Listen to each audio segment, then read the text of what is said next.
understood that reference. Sorry about that. There we go. Legion of Creators, episode 43, December 20.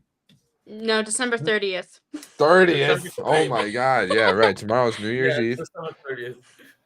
I'm Luke. We've got Kenna and we've got Joe, our regular cast of characters. And we're going to talk about Stranger Things. We're going to talk about, seeing that's the big topic, right, guys? Yes. All the articles, man. All the articles be happening. It'd be crazy. It's our big 2025 wrap-up episode. Talk about like our top 3 movies, top 3 TV shows, and we'll do a little bit of other stuff. Fallout, the newest episode of that came out. A little Percy Jackson in there, and there's a new Thor trailer for Avengers Doomsday. So let's get into it.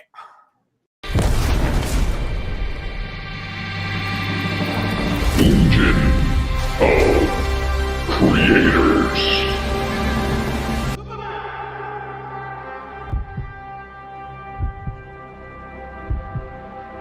Hey, buddy. Eyes up here.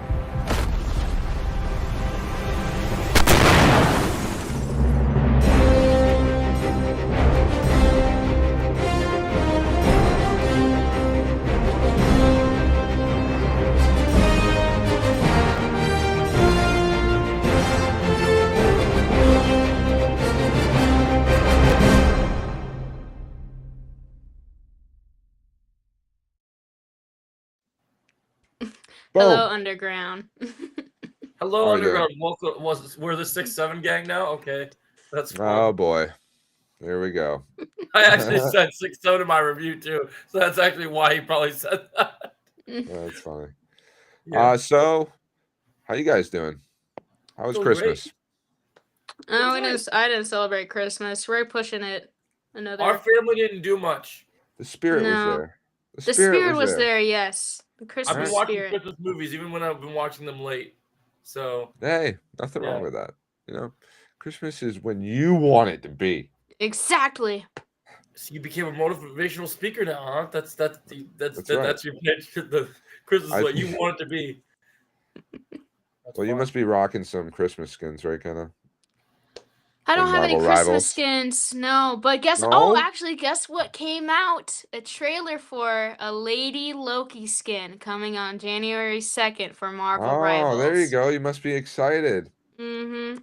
You I thought don't you know if I'm hated getting Lady it right Loki. away. I didn't do anything really either for Xmas. Oh, yeah, Underground. It's okay. It's a little weird. It feels a little weird this year. Are you hyped for Lady Loki? I am hyped for Lady Loki. I just don't know if I'll get it because I don't play much Loki, but I'm just happy that it's there. And also, it doesn't seem like it's going to be a limited time skin, so even if I don't get it right away, it still will be there.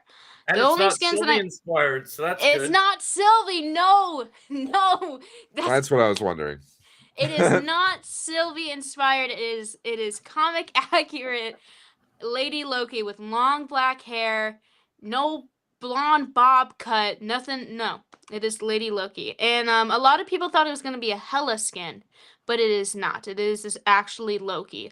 But I do think that they even got a new voice. Well, I think the voice actor for Hela is doing the lines for Lady Loki, because when you put on the skin, obviously it's not Loki's voice. It's like a woman's voice. So. Well, that would be kind of weird if it was regular Loki's voice. Well, I mean, he's a shapeshifter. He doesn't always have to change his voice if he doesn't want to, right? That's fair. You could have a man voice while being a girl. Hey, Jake. Hey, What's Jake. up? What up, Welcome, Jake? Jake the Snake. I'm thought it was mostly Jake the Cake. the only skin that I really want on January 9th is the Jean Grey skin and the Adam Warlock skin. When do those drop? You said January 9th? January 9th. Mm-hmm. So For me, I have been the Thanos of collecting Christmas skins. I got my Bucky, I got my Star-Lord, I got my my Daredevil, of course. Right, the Daredevil one is good. I was just disappointed in the Penny Christmas skin. I just didn't love it. I didn't get Penny. Penny's the only one I didn't get. I really do like the Star-Lord, especially because when the does his Nutcracker. ult and he says "Happy Holidays" as Yeah. he comes down and you doing his ult. So I thought that was fun. They're fun skins. We got a lot of good skins coming in January because we got a new character coming in January. So Deadpool. yeah, I think the 13th, right? The 13th of January Is or it the the 16th? Still gotta I play thought it was Deadpool 16th, VR. maybe it's the 13th. I'd say the 13th or the 16th. Those are my guesses. Yeah, he I'll- might be the I'll first hybrid role. 'Cause he Yeah, keeps I'm switching definitely planning through. on. I'm definitely excited. I can't wait. I'll be playing some Rivals tonight. I'm down. It's gonna be fun. I've been having fun playing Rivals, finding my characters that work best, and You yeah. guys are the rival gang. The Rivals gang up in here. Yeah, then That's Lucas what's gonna be up. like, Lucas gonna leave us alone. He's gonna be like, I'm gonna go play Fallout. I'm Screw gonna go Rivals. back to the wastelands. Yeah. Keep losing comp matches and go back to the wasteland. Yeah, I will. Is that your new saying? Keep losing. Well, it's what's been happening. Yeah, I'm just hanging That's out awesome, in the Jake. wasteland. Can't wait. So Jake says season 6 starts 2 weeks from Friday. All right. Yeah, Oh, news yeah, we from gotta the play Marvel some gang. Shredder's Revenge too, Underground. That's right, I forgot. But yeah, But we gotta enough get into about our first Rivals. topic, guys. January 16th. Um, All right, I was right. Okay. Yeah, Thanks, so Jake. let's dive into one of these other subjects, eh? Who's seen the Thor's teaser? I have. All right, you guys have. You know what? I'm gonna throw it on right now while you guys start talking about it. How about that? All right, sounds good. Not on this Right. podcast. I know but you're for gonna watch. myself. Yeah, you're Watch gonna. it. Yeah. Right. Okay. Mhm. All right. You go first, Joe. Yeah, so it's Thor's back post Love and Thunder, and we get to see a little bit of him tucking his daughter Love in bed, and he seems very content being a dad. And I think that's interesting. And then it seems at some point from tucking his daughter into bed, we see him rolling up looking like he's Infinity War Thor again, not Thor loving crap Thor. He's no longer Goldilocks. He's got the short hair. He's got the Stormbreaker. He's got the beard. Serious. He said he what? I said it's serious Thor now. Yeah, he's back to that Shakespearean. Like he's talking in riddles and kind of going crazy. Does mother know you weareth her drapes? Yeah. Yeah. I'm sure Tony's gonna have fun with that one. I'm sure Doom's gonna mock him for sure. Just not in a funny way, because Doom's not gonna be funny. He's gonna be very No serious. funny bones in his No body. more funny. Can't have him be too much like No more Tony. Mr. Nice Guy. Yeah, there you go. We're watching Spawn Princess now. Son Princess, yeah. Oh, Mr. Nice Guy. Yeah, that's Let's see Doom. here. Doom song. I really liked how the scene is like he's he like you said on the phone call a while back with me, he's like praying to Odin to give him some, power or motivation Mhm. to defeat Doom. Or, obviously it's gonna be Doom. We know that, even though he's not referenced in this trailer. Yeah. I do think though, unfortunately, because Thor, it was Steve Rogers first, I'm like, okay, he has a baby. I don't really care. Thor, back to serious Thor. It's nice to see him again as a, serious character, and actually have him go through stakes compared to his last movie. But the leaked X-Men trailer with Cyclops, I feel like it takes away the shine from Thor's official trailer. It Because just I do jumps think- everybody. It jumps everybody Yeah. because everyone's freaking excited about it. Like, I'm literally telling you, Kenna, I'm going out to the theater to see Avatar again next week because that's when the trailer officially drops. Because I want to see my You want goat. to see Cyclops on the I big want to see screen. my boy on the big screen. I want to Mhm. see the audience reaction. I want to see, are people going to lose their mind seeing him in that Jim Lee classic suit with the beam? Like, Magneto's lines sound dire. It's hype, man. People, I've been telling people this. I've been having a conversation with this over the Christmas season. People are over the Avengers. It's all about the X-Men. It's X-Men now. No, normies are all about the X-Men. Everyone's talking about the X-Men. So Mhm. even the normies. I also are like, just find the X-Men to be way more relevant now, especially Yeah. today. It's good to bring some X-Men stories into the front I screen. think so. I think Mhm. it's cool. I mean, I agree with you. I think the thing with the Steve Rogers one, that it had no competition and it was just out the gate. Like, the baby thing isn't the exciting thing. I think it's just that we get confirmation that Chris, we'll talk about that in a second, Jake. That Chris Evans was back. That was the thing. and that Steve Rogers was back. I don't think it had anything to do with the baby. I think it was just, holy shit. Right, Steve Rogers is back. Chris Evans has been lying to us? What? He's actually in the movie? What? Even though I knew he was lying. So I Luke, you think we just all watched knew it. Yeah. So what do you think of the Thor? I think it's Little awesome. tease. I like you were saying, where it's like it's serious Thor again. I mean, that's what I want to see. You know, is like Thor, like in a more serious light. I'd like to see all of this Marvel stuff in a more serious light, and I really hope that's what Doomsday goes for, rather than like they're gonna go for more serious than comedy because they toned down. Right. They toned down Gambit, and so if they were gonna do the comedy, I don't think they would have toned down Gambit. So because Gambit and Deadpool and Wolverine, as much as I love Channing Tatum and love Gambit, he was, to fit the Deadpool movie, obviously was very silly and the accent was very much like you can't understand it in certain scenes. mush So, mouth. yeah, so they definitely toned him down. So we'll have to see just how much they toned him down. But like, I think this movie also will have some comedy, because if it's true that Deadpool is going to be there at some point, there'll probably be some jokes, but I think it will be balanced, where you're going to get really serious because you got a villain that is going to be very serious, very dangerous, very much the tone of these Doomsday trailers, or teasers, whatever you want to call them. It feels very somber and very serious. Like, especially if you watch, like, these two teasers are cool, and I enjoy them. But once you watch the X-Men one, which me and Ken were just talking about, like in full quality, it looks dire.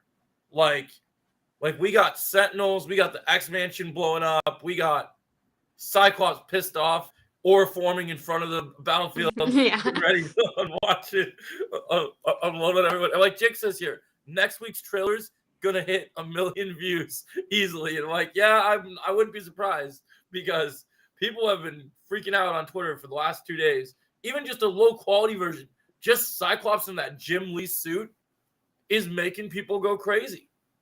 And I think I've seen more people excited for Cyclops in his new costume than I saw people go over Wolverine and Deadpool and Wolverine. Like I've seen people. People were obviously excited during that time period, but I'm seeing a lot of people going like, "Holy shit, he's getting the Jim Lee suit. Cyclops gonna be moving like a beast in this, like 97 level," and like people are hyped for the GOAT to get the respect he deserves. You know, I'm stoked. And honestly, they should have made that trailer the last trailer that they ever released, because nobody cares about Shuri and Reed Richards and their science. What's the fourth trailer going to be? Is there a fourth one? Yeah, it's Reed Richards and Shuri. Okay. Doing the whole, I still think it's going to be good. I still think that trailer's going to be good, but obviously I do agree, the hype of Cyclops coming back. It won't have hype. That's the problem. Yeah. So it's like all the other trailers, they built up like, okay, that's kind of cool. I'm glad this is happening. Oh, cool. Nice to see serious Thor. Then this X-Men trailer comes out. It's like, yeah, holy shit. We're back, guys. Like, the Russos are ready to cook. Damn. And then next one's going to be like, oh, cool. The X-Men's interacting with Shuri because we're not ready to bring T'Challa back. Okay. It is what it is. No worries. Well, I liked Shuri in Wakanda Forever, so I really think Shuri's not going to be an issue in this movie. The less screen time she has, the better in this movie. Well, no, I don't think that's. Still do good things with her character. You know what I mean? Yeah, especially if she's working with Reed Richards. I think that's she's supposed to be one of the smartest people. So I just hope that we go back to her being a scientist. Yeah, that's what I want to. And being smart. My fear is that she's gonna be half and half because they made her the Black Panther. So. Right. I get that, but I think there's a way they could make that work. Yeah. You know? Yeah. Like, what if she's in the Black Panther suit and she's in some sort of fight, she loses somehow, she has to retreat, and then that's where she goes back into her scientist role because she knows she's better in there rather than out there. Because I'm just over her looking like an instant badass with no training. So I would prefer, like, I really did not like. I know you were a big fan of Wakanda Forever, Kenna. I really did not like how she defeated Namor in that movie. But here's the thing, though. She didn't defeat Namor simply based on combat. She did it with her brain. She made him be in a dry environment to slow him down. That part she did, but on the actual combat, she used moves that she should not have knowledge of at that point. Well, I know So- I know you love to see the training montages, but you could excuse it being like she took a little bit of training off screen and then went to, I mean, or who's like to say maybe she even hasn't the trained in general before? You know what I mean? But right, because like, I feel like in Wakandan culture, even though you're not gonna be always out in the field, I feel like as the princess of Wakanda, she should have gotten a little bit of And my whole training to thing is defend my whole herself. thing isn't necessarily that she's trained and that she's fought. It's that they had the balls to make her do a move that isn't her signature move. I don't like that she did T'Challa's #1 signature kick. yeah, it would be cool if she did have her own if she had her- signature if she had stuff. her You know what I own thing. mean? If she had her Yeah, own thing, right. it'd be fine. Because T'Challa trained every day for that to be his signature thing. And so the fact that they did that with her really pissed me off because it's like Mm. that was a hard move for him to learn himself. And then she just kind of makes it look effortless. And that bothers me. I So- get that, but I think they were trying to do an homage, you know, because it was the whole, you know, Chadwick Boseman Right, unfortunately right. passed Well, away. I just think it was too quick. You know what I mean? Yeah, it was Like, too quick. yeah. Yeah. Like all the Underground- release of the movie in general. Yeah. Right, yeah, Um, I do agree that this should have been. It could have been worse. It could have been worse, but I do agree that they should have given it some time as well. Yeah. Disney was like, "We're Yeah. too money hungry. We need to do it." It's fucking- Underground asks, Yeah. will we see Natalie Portman in the MCU again? She's Probably. in I don't see Valhalla, why not. So if Thor ever eventually dies and goes to Valhalla, we could see her again. Because I'm sure that's what she'll she be is. mentioned. She's at she's least. hanging out in she's hanging out with Heimdall and Valhalla and Odin. They're all just sipping, having Mai Tais and margaritas. Is that Mickey It's a- Mouse? It's our Mickey favorite Mouse. guy, dude. It's It's the a Mickey Kingdom Hearts Mouse. version, but it's still the asshole. He's still the asshole. Sure, blame it on the creation, not the. Don't blame it on the not little corporate mouse. He's side. just a Damn, mouse. I'm Not the sorry. corporate side of- I can't help everything it. else. Like Disney is Mickey Mouse. I know, it's I'm like common. can't help it. You know? Yeah, I know. It's they okay. hid behind the figure because they knew that people would accept the mouse. He's doing the what mouse face to the wanted. name. Yeah, exactly. Yeah, Mhm, exactly. mhm. But yeah, no. So I feel like on this, like with the Shuri stuff, I'll watch it. I'll give it a shot. Hopefully, it's cool. House of Mouse. Yeah, there you I go. love those Underground. It's a movies. great show. Mhm. I enjoy it, but I just feel overall, I hope Shuri is utilized more as the brains of the situation and less as like the combat strategist. Like, and T'Challa, if T'Challa was going to stay, was meant to be more of a proper tactical leader of the Avengers. And I really hope that they don't go like, oh, you're Black Panther, so you can lead us or you can do this. I hope it's like, hey, you and Reed are going to go in the kitchen and start cooking up this formula we need to go and take care of this business. I don't want her in the front lines. I want her building tech for people. Because Right, which I'm sure is gonna happen. my fear is I don't want her coming in and doing like 3 triple kicks on Doctor Doom and actually landing hits, and then you have Mystique there and then 3 other. Because that's Disney. That's the model of what they like to do. I don't want to see anything close to that A-Force scene in Endgame ever again in my eyes. I mean, I that wasn't cannot- that bad. No, but what it could have led to eventually could be worse. So No, think I that's like it for the- fine. I think that's fine. Like, Yeah. that's like literally hating on the idea of women getting their own thing. no, I'm Like- fine with women getting their own movie. The It was- problem. It gets too cringy. If they use it in bad ways, they make it too cringy. I So think it's fine even with the corny way they did it in the beginning. Simply That's- because we're talking about superheroes. Like this whole That's shit fair. is corny in the first place. Right? Yeah, the But, entire like, idea. Right. But like it's what they did with it going forward was the problem. that's the issue. You know I what wish I we mean? could have gotten good, confident, good female characters. And Right. then they were in a scene That together. would be then it would've been that would cool. be awesome. That would be Yeah. awesome. I But would like support not- that. that's I just don't not like that the they had a world that- scene with characters that weren't well liked. That's my problem is that you had Nebula standing there, you had Valkyrie, you had Well, I think it was just everyone they could get, pretty much. You know what I mean? that's what we had at that time. But when they Yeah. decided to go full force into these female characters taking lead roles, they should have just made good female characters. So that way when we did yeah, those no, storylines, I think then it it would have been awesome. it just got, Yeah, Yeah. Marvel You is should this be- no, giant juggling machine, and they're not good at juggling everything. You know, I think Yeah, the no, I- biggest I'd like to see- issue is the only girl that we had for a long time in phase 1 was Black Widow, and they did not utilize her correctly. And then when she got her own movie, she's already dead. Yep. Right. Prequel, the movie should have came out before, and yeah. Yeah, it was a It's problem. like episode I 9 what with Underground Leia. said- I like what Underground said here.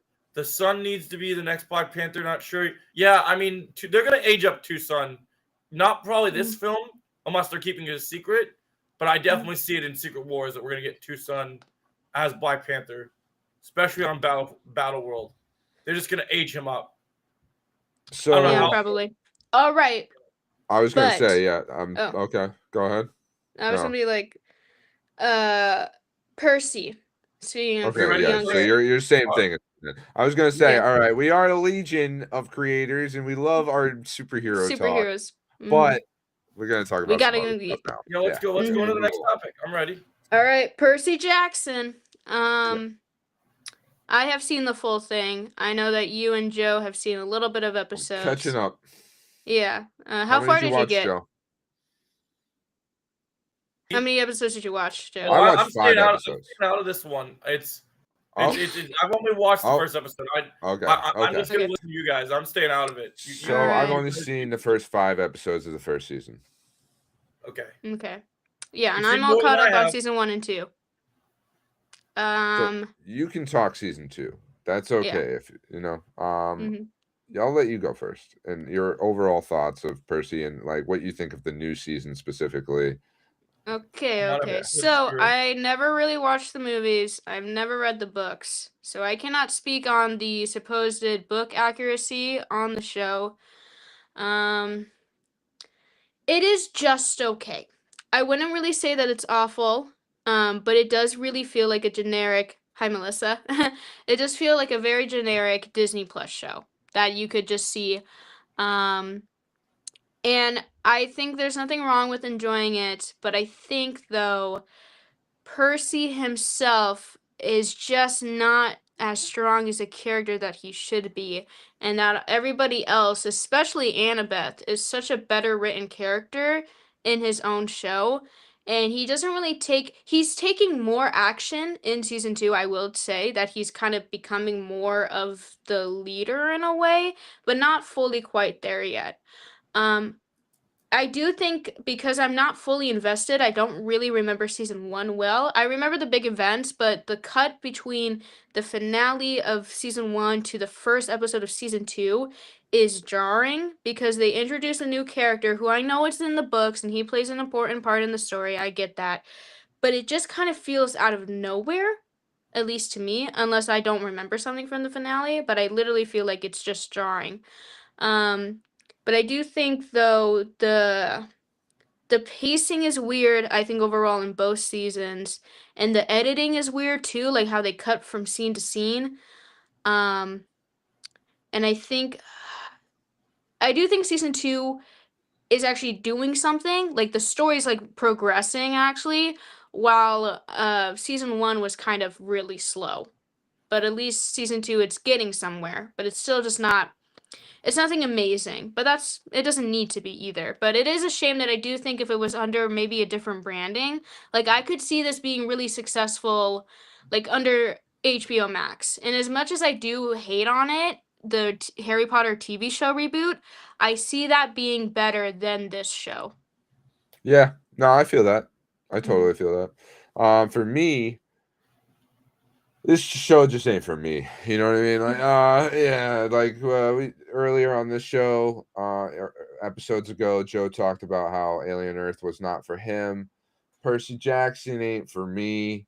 I'm still trying to give it a shot and like take it for what it is and everything. And I guess there are parts of it I don't mind, but yeah, no, I'm just not like you talk about the Harry Potter show. Well, for me, like I grew up with the Harry Potter movies. Like I was Mhm. Harry Potter's age as the movies came out.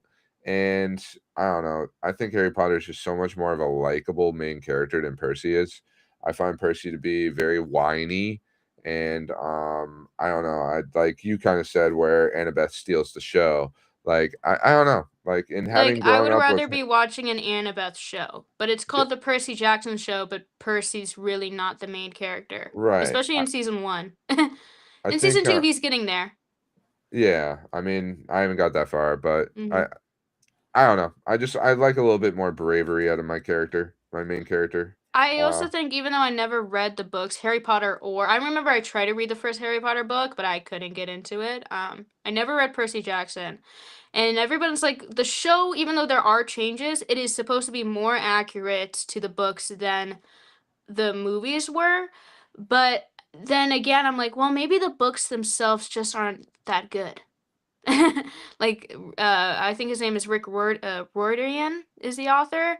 I just don't think his books are that good, or I just think the concept again is like maybe Percy Jackson, the son of Poseidon, is just like not that good of a main character, and that it should have been like Annabeth as the main character, because I think the concept of you have the demigod children of these Greek mythology gods going to camp and they fight, they go on quest each summer. I think that's a cool idea. But I just think the way that they're probably, I mean, it could be the show's fault because, again, I don't know anything about the book, so I really can't speak on much on it. It's But definitely got those Disney vibes. right, again, like I said earlier, it really feels like a generic Disney Plus Right. show. No, it's just they like to just put their Disney formula on top of other Mhm. things. Like we talked earlier in episodes before about Predator Badlands. Mhm. Like it's the same thing where it's like, okay, this is a Predator movie, but very different from all the other Predator movies we've had. And it Right. definitely has a real Disney feel to it, like so Mhm. they just do this for things. King Sora, I mean, Percy Jackson is mostly about the whole thing about mythology, Greeks and see, like, I get that, but like, I just read the recent issues of Absolute Wonder Woman, loving that comic, and that feels so much more tied in with Wonder Woman and her Greek gods compared Well, to Percy's. I know those are very different things, no, I but I agree with that, but like at the same time, I just feel that Wonder Woman run is like much more aimed at adults. You know what I yes, mean? it is Where more mature compared to Percy, Percy, where it is meant for right? younger. And there's something to be said. As much as I want to say, like, I wish he was brave like Harry Potter. Like, you take like Diary of a Wimpy Kid or something, like something maybe more relatable to an actual kid getting thrown into this world of absolute like craziness Gods, and yeah. chaos and Greek mythology. Yeah, you know what I mean? So like there it I think everybody should at least try to give it a shot. It's not for everyone, but nothing is, right? I Right. mean, And it's not awful. I would never describe it as bad. It's just mediocre, all right. generic. I'm cool to move the Fallout. Yeah, I'm ready. Yeah. Not much to say about I got nothing Percy. to say on Percy Jackson. Mhm. I'll watch it eventually. All right, Fallout. Luke, you can go on Fallout. Well, no, I want First. Joe to go first. Oh, okay. Because we're talking about all details on episode 2. Yep. Oh yeah. Spoilers, really- guys, a little bit for Fallout, but we're only on Yes, episode spoilers. 2 of Spoilers. season 2. We're not far in the show at all. So Yeah, I really liked this episode. I know you had told me previously that you have issues with Lucy as it was, and some of the stuff you mentioned about the Knights. You said there was some issues with the Knights, or that you felt they were going too corporate. just not necessarily the Knights, but the other leaders of the Wasteland, essentially. I thought it was just kind of on the nose. But keep going. Were you talking about what's his face? Hannah Montana's what was it, the little character, the little short kid with Norm? his little like minions? Yeah. Was that what you're talking about? No. I was talking about the Wasteland leaders, like the meeting they have later in the episode. And then with the Knights people present, and then Yes, that yeah, part. okay, yeah, that was interesting. I really liked this episode. It's interesting that Lucy has gone from, they're on this quest and they're doing all these things. This is the first time I feel like Lucy has really been okay with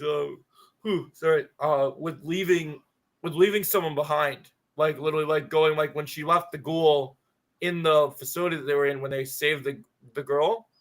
I was really surprised that she was capable of doing that, because she's always been like, I have to save everybody. That, you know, this is a world where we got to be nice to everyone, even if they're mean to us. So the fact she was able to be like, oh, I'm gonna give this girl the shot and save her, but I'm gonna leave you because you've been like a bad boy or type energy. It's like that's what made me think of it. Like, you're being punished because you were mean and didn't even want to come help save. No, that's sometimes it kind of how it feels that way with Lucy, because like it's the Yeah. whole Vault Dweller effect of being so wholesome, you know. But It's interesting she's so wholesome in this world. Like, I get they have to have characters like that, but sometimes it gets a little like, really? You see how cool this world is, and you still wake up every day and it's like But- happy Well, days. I would argue it's like right, the world is cool, but you should always, I know that sometimes you have hard days, but you should always put up a, positive front, Right. right? And That's how you change it to be better. I like that about her character a lot, but I Mhm. also feel that you have somewhat of a point here, Joe, where like, it's she always does want to do the right thing, but Yeah. like then like what she does in the newest episode where she trusts a complete stranger, like with knowing nothing about them, and like even the stranger's even giving them not friendly vibes on like the journey to where they're going. You know what I mean? that And one like kind of bothered me she a little bit. just it's like she's smart enough to get through everything she's been with season 1, right? And like she's clearly like her brother Norm, who's too smart Yeah. for what's going on in the vaults, right? But like then and it's the writing of her character, I feel, more than her actual character, because I feel she like should the be a little smarter right now than to do what she just did. And that's like where the- I was getting at. You know what I Yeah, mean? that makes sense. I do think that her storyline, with the ghoul and like with her going back to like the people's like village or whatever, I feel like that storyline is probably the weakest storyline of the episode. I actually think the other storylines are more interesting. Like, I really do like, Sure. even though there's the whole thing about like, the leaders are kind of weird. I like the leader stuff. I think the leader stuff is very interesting, that they're like that we're diving into. I different like points that. Yeah, I like that they're going there with it. You know what I mean? Yes. I just think that they did a very stereotypical, like on the nose representation of different factions, and that's what I didn't really like. You know what I mean? My Like favorite here's part of this clearly the episode- like gun toting, oh that's American, and like I Yeah, didn't really I hear like you. I hear, that. it does feel And like it's like that. the one guy that truly feels like a leader is the Brotherhood of Steel. And like maybe Yeah. that's the point they're trying to make of why they should be the leaders, but like I'm just glad we finally got the Brotherhood of Steel stuff, because we didn't get any Brotherhood of Steel stuff in episode 1. And so it's nice that we're getting back to that stuff, because in season 1, that was some of my favorite stuff in season 1. Like, I really like Maximus. I really liked all the stuff with the Brothers of Steel. And Me I too. think that this is really, really good. And I like that we get to see more of Max in this episode. I like how we see more of his backstory and him being saved by being in the fridge. And then they even in this base you even show that they have like a new fridge that they take the creature out of. I thought that was a nice little detail. sure. I also love how like in this episode you have Max trying to babysit the two other guys in the steel armor, and they keep trying to like pass the grenade back and forth, and he's Right. like being the civil one, like, come on, man, this is serious. Like, this is a meeting. What are you doing? And then he gets picked on by the one guy, and then they have that fight. I love the fight, like kind of the like Fight Club vibes of like, oh yeah, we're gonna fight, no armor, bareback. But by the way, you don't need your armor, but I'm gonna come at you with a knife anyway. So Right. Of course. But that's like the thing I really love about this show is like, okay, maybe I don't like what they're necessarily doing with a character. I still love like the overall thing they're doing with those characters, even if it's not in the moment. You know what I mean? I Like agree. like Lucy and the Ghoul is like the innocence versus the like becoming a bad Pessimist. person. Mhm. Yeah, you know what I mean? While Maximus is like, going through his own thing. Like they're all good. And then I love Norm's story too with the vault dwellers and like, the comparison of surface dwellers life versus vault dwellers and like how much they It's really cool aren't that- prepared it's for cool this that world. Norm actually finally got out in this episode. I like that he got out of like the vault and like now they're pursuing something else. So I think that's cool that he finally got out because he'd been in there for a while. It's cool that he found a way out. I thought that was kind of cool. I was like, oh, that's a nice payoff. I love how when like the one woman gets out, she's like, and someone ate my snacks. Like, Yeah. and, like he That was ate hilarious. everyone's snacks. Yeah. Yeah. He's They like, write find a humor way pretty out for good. me. They write humor pretty good in this show. Like when there's the little subtle moments, it's not too much. They Which- kind of pepper it in like it's almost like a great souffle, right? You got to have your spice, and they just kind of pepper little bits in, and like, oh, that's kind of great. I love that. I like It the perfectly scene. matches the humor of the games as well. Yeah, which is I just really like great. the I also really like the scene. What's going on with Lucy's dad? Like all the experiments he's doing with like the mice, and then like they're all like blowing up, and at a certain time, and then he tries it with a human, and like it was just crazy. It's kind of crazy. Yeah. What like do we know like what the point of the experiment is? It meant to see how long before they can? Oh, Well- so you know those little in the back of their necks, that little device? He's trying to bring back an old technology, and basically what Right. that does, it brainwashes, people to do. Because like in the opening scene, where that guy is carrying the nuke to Shady Sands. The first episode. Yeah. Oh no, that scene. Okay. Yeah, that No, that's scene. also the first episode, right? Or no? No, it's the opening scene of episode 2, because this is where we're seeing young Maximus and how his parents put him in the fridge Okay, to right. survive the bomb. He had that in his back of it, in the back of his neck, because we know that Lucy's dad was the one who sent the nuke to the town because his wife, Lucy's mom, ran away there. Right. So what he's trying to bring that back again is essentially, but it's obviously not working right now because everyone keeps blowing their heads Yes, up. that's his So goal. Right, Yes, I like and- that. I like his little storyline. I think that's pretty interesting that he's trying to figure that out. Still making him kind of the bad guy out to be, that he's still up to something. I think that's kind of cool. Very good fleshed out storyline. I gotta say my favorite thing this episode, I've never been more excited to see him. But I love it when they're having the meeting with the Brothers of Steel and all the different leadership, and then you just get the like in the end, you just get Chopper pulling up in the base, and then Camille Gianni comes out of the plane. that was surprising to me. I did was not like, expect it's to that see guy. him in the show at Yeah, me all. neither. I remember he But- was cast. I remember they made big news about it because he is kind of up there in the acting department now. And so, but I was like, and I remember reading about it, but I had no idea who he was gonna play. And I love his entrance. How he's like, "Oh yeah, I wasn't invited, but I guess I'm here." So I thought that was actually cool. see him working in the show. I really He's do. gonna work very well in this show. He's gonna be very. Yeah, I think he because- could even be a fan favorite for some people, like because he looks like he's got that energy. Like I'm gonna like him a lot. Well, he got in great shape because of Eternals, right? Yeah. Yeah. And so like Dude, he he's might got even get that some going fire for him fight now. scenes in here too. There might be some Right. good fight scenes for him in here. And That'd he's be just- pretty cool. I think he can balance the seriousness with the comedy probably the way this show needs. I Yeah, can see I him agree. fitting right in with the vibe of the show. I really I could. saw the trailer for the next episode and it looks good. I saw like at the end when the credits roll, they pull the trailer and it looks good. It looks like we're gonna get a lot of him. It looks like You gonna he's start gonna be- playing- What'd you say? You gonna start playing Fallout, Joe? Maybe. It's a great game, man. I'm playing them. I played love them. them. I played them a while ago. I'm like, I love the games. I think they're great. They're so good. I can't wait till they They're make another one. so good. I love There's them. Fallout 5. It's coming out, my dude. I can't wait. You know what I'm really excited about with this season because they keep referencing it and we still haven't gotten there yet. I can't wait till we get to Vegas in this show because I think the Same. Vegas stuff in this show is going to be amazing, and I I agree. can't wait. I'm like, glad I'm we aren't quite there yet because I want to get there in the games. I'm like trying Right. to catch up right, Right. now. No, So, it's interesting too because I feel like this show. I really liked season 1, but with all the TV shows we've had out right now, this show kind of makes me feel like all the things that I kind of crapped on Andor for. It feels like I can kind of appreciate about this show.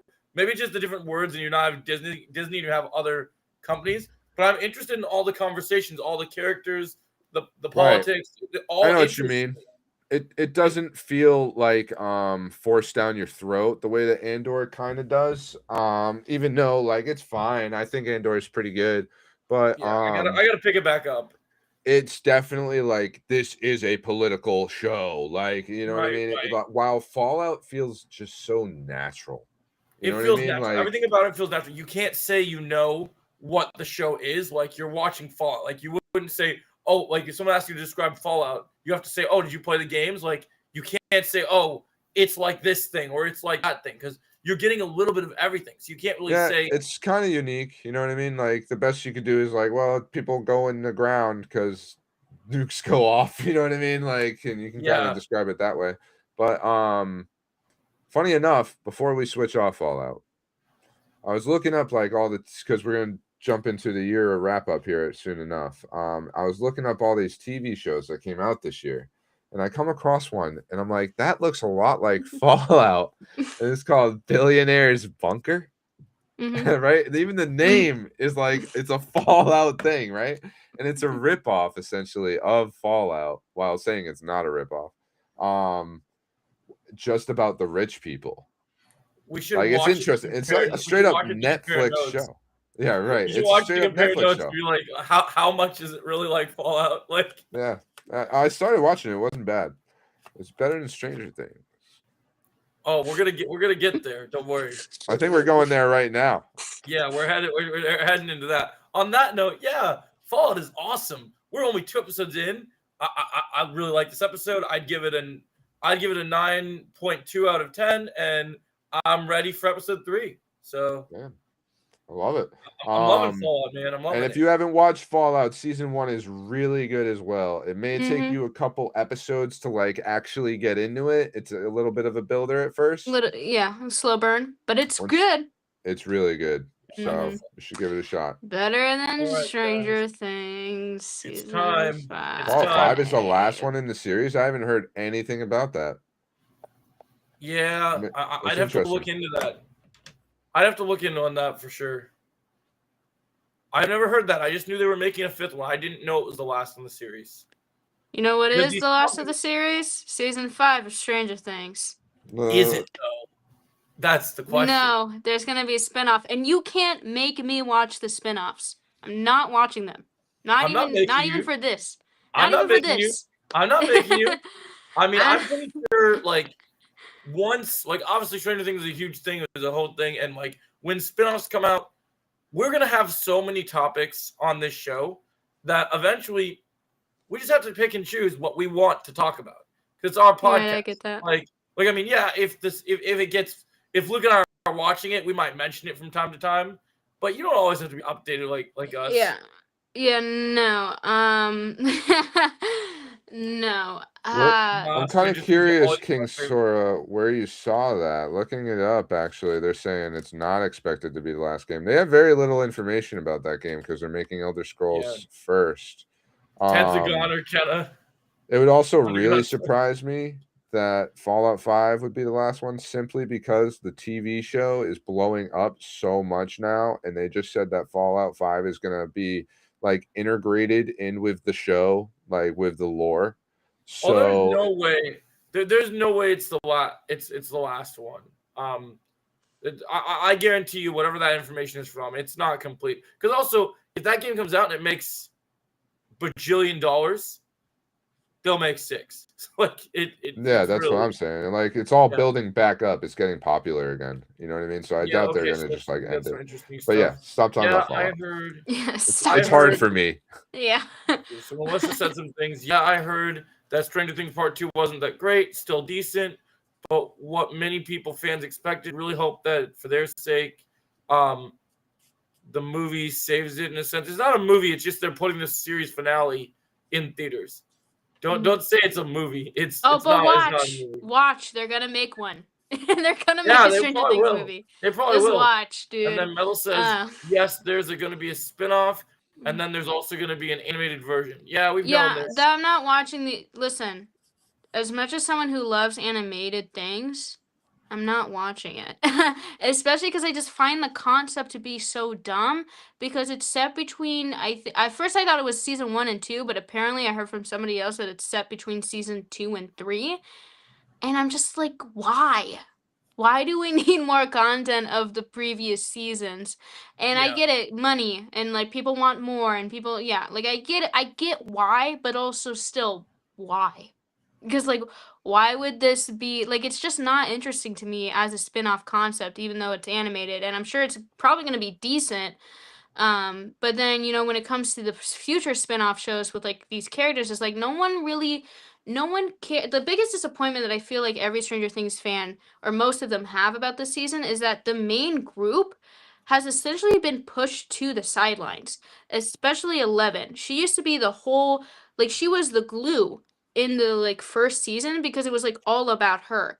And all of a sudden she's not important anymore, unfortunately. And so when you try to do a spin-off with the show, like even if they were to do like a Hopper spin-off, I'm sure, Hopper has a lot of fans, but it's not gonna be Very as what it strong was. as the first group in the first season. And I just don't think people really care about like the side characters really. And again, people will watch it for sure, but I just it's there it really would have been better if they just cut it off and they just ended it Yeah, we with got Stranger Things season 5. a couple chats here. Mhm. Brandon, hey Joe, hope you're having a good day. Yeah, it's been great so far, man. Great to see you here, Brandon.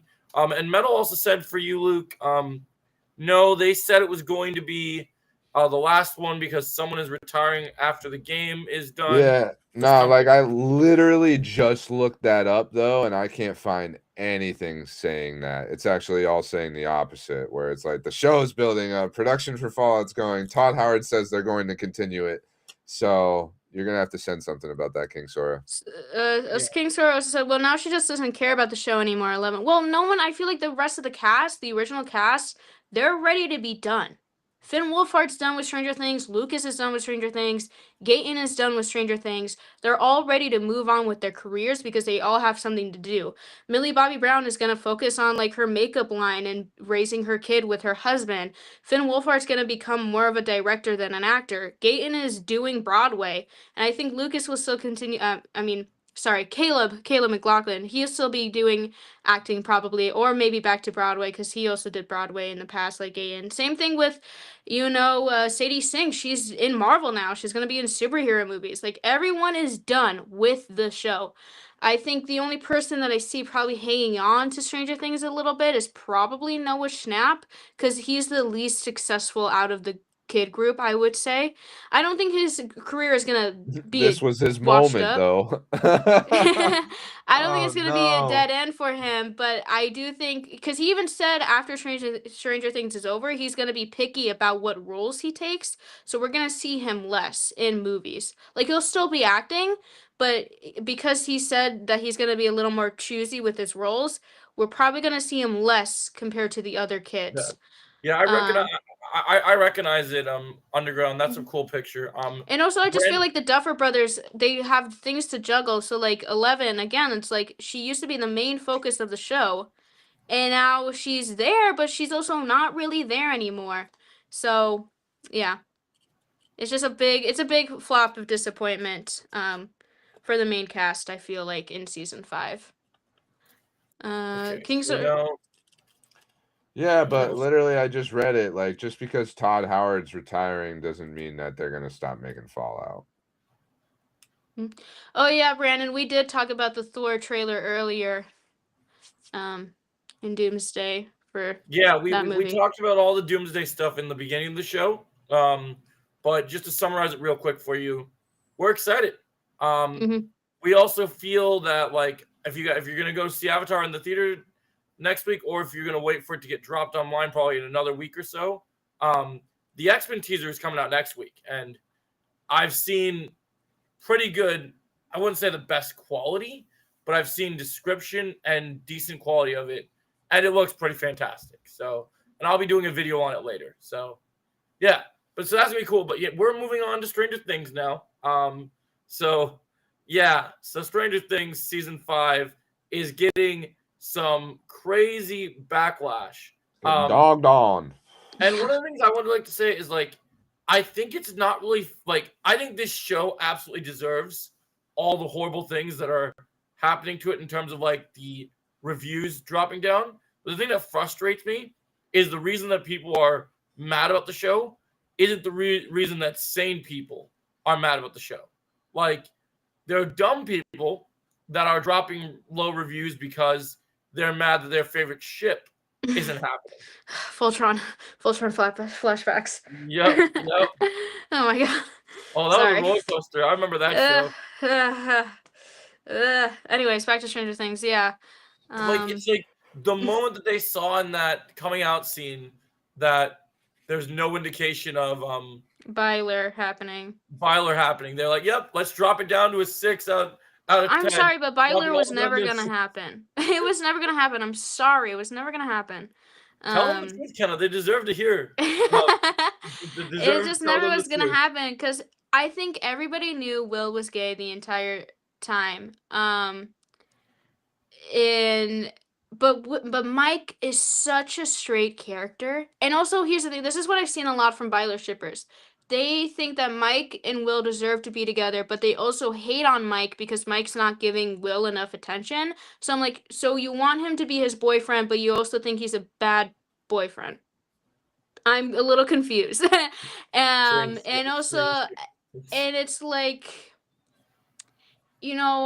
and I think it's normal to have a childhood crush, and I think it's great that like he had a crush on Mike, and like Mike was like his awakening incessantly, but he can move on and find someone better probably instead of being dangled on, because then it's just not a healthy relationship if they were to be good or canon, especially if, let's say, all of a sudden Mike is like, I do love you, Will, I want to be with you. Well, like I said earlier, we've always known that they're planting the seeds of Will being gay since season 1, but there has been no buildup for Mike. And as much as they try to like pick and like try to find scenes or like subtlety, like try to make it seem like Mike is somewhat interested in Will, it just wouldn't be good writing if they just suddenly had him be in love with Will, sorry. And especially since season 1, Mike's been obsessed with Elle. And even though there is a chance that Elle and Mike may not last as a couple, which I wouldn't be surprised, but he's so in love with Elle. Even though they had relationship troubles in season 3 and season 4, like they're the couple. Like they were the main couple in the show. So it just wouldn't work. That's it. So I mean, Metal saying, honestly, I'm not listening to anyone that says it's bad. I think it's a good show. I enjoyed the new season, so I'm sorry. It's okay that you enjoy it, but we got to talk about the flaws. It's a little hard to ignore the flaws for me. Like, we understand that you really enjoy it, and that's fantastic. But if you truly enjoy it and you truly want to continue to enjoy it, I would leave right now, because we're going to rip it apart into every shreds of humanity. So, yeah. That's your warning. You're welcome. And so Brandon said, do you think the Mando and Grogu will be good, even though Disney Star Wars has ups and downs? We'll answer that when we're off Stranger Things, Brandon.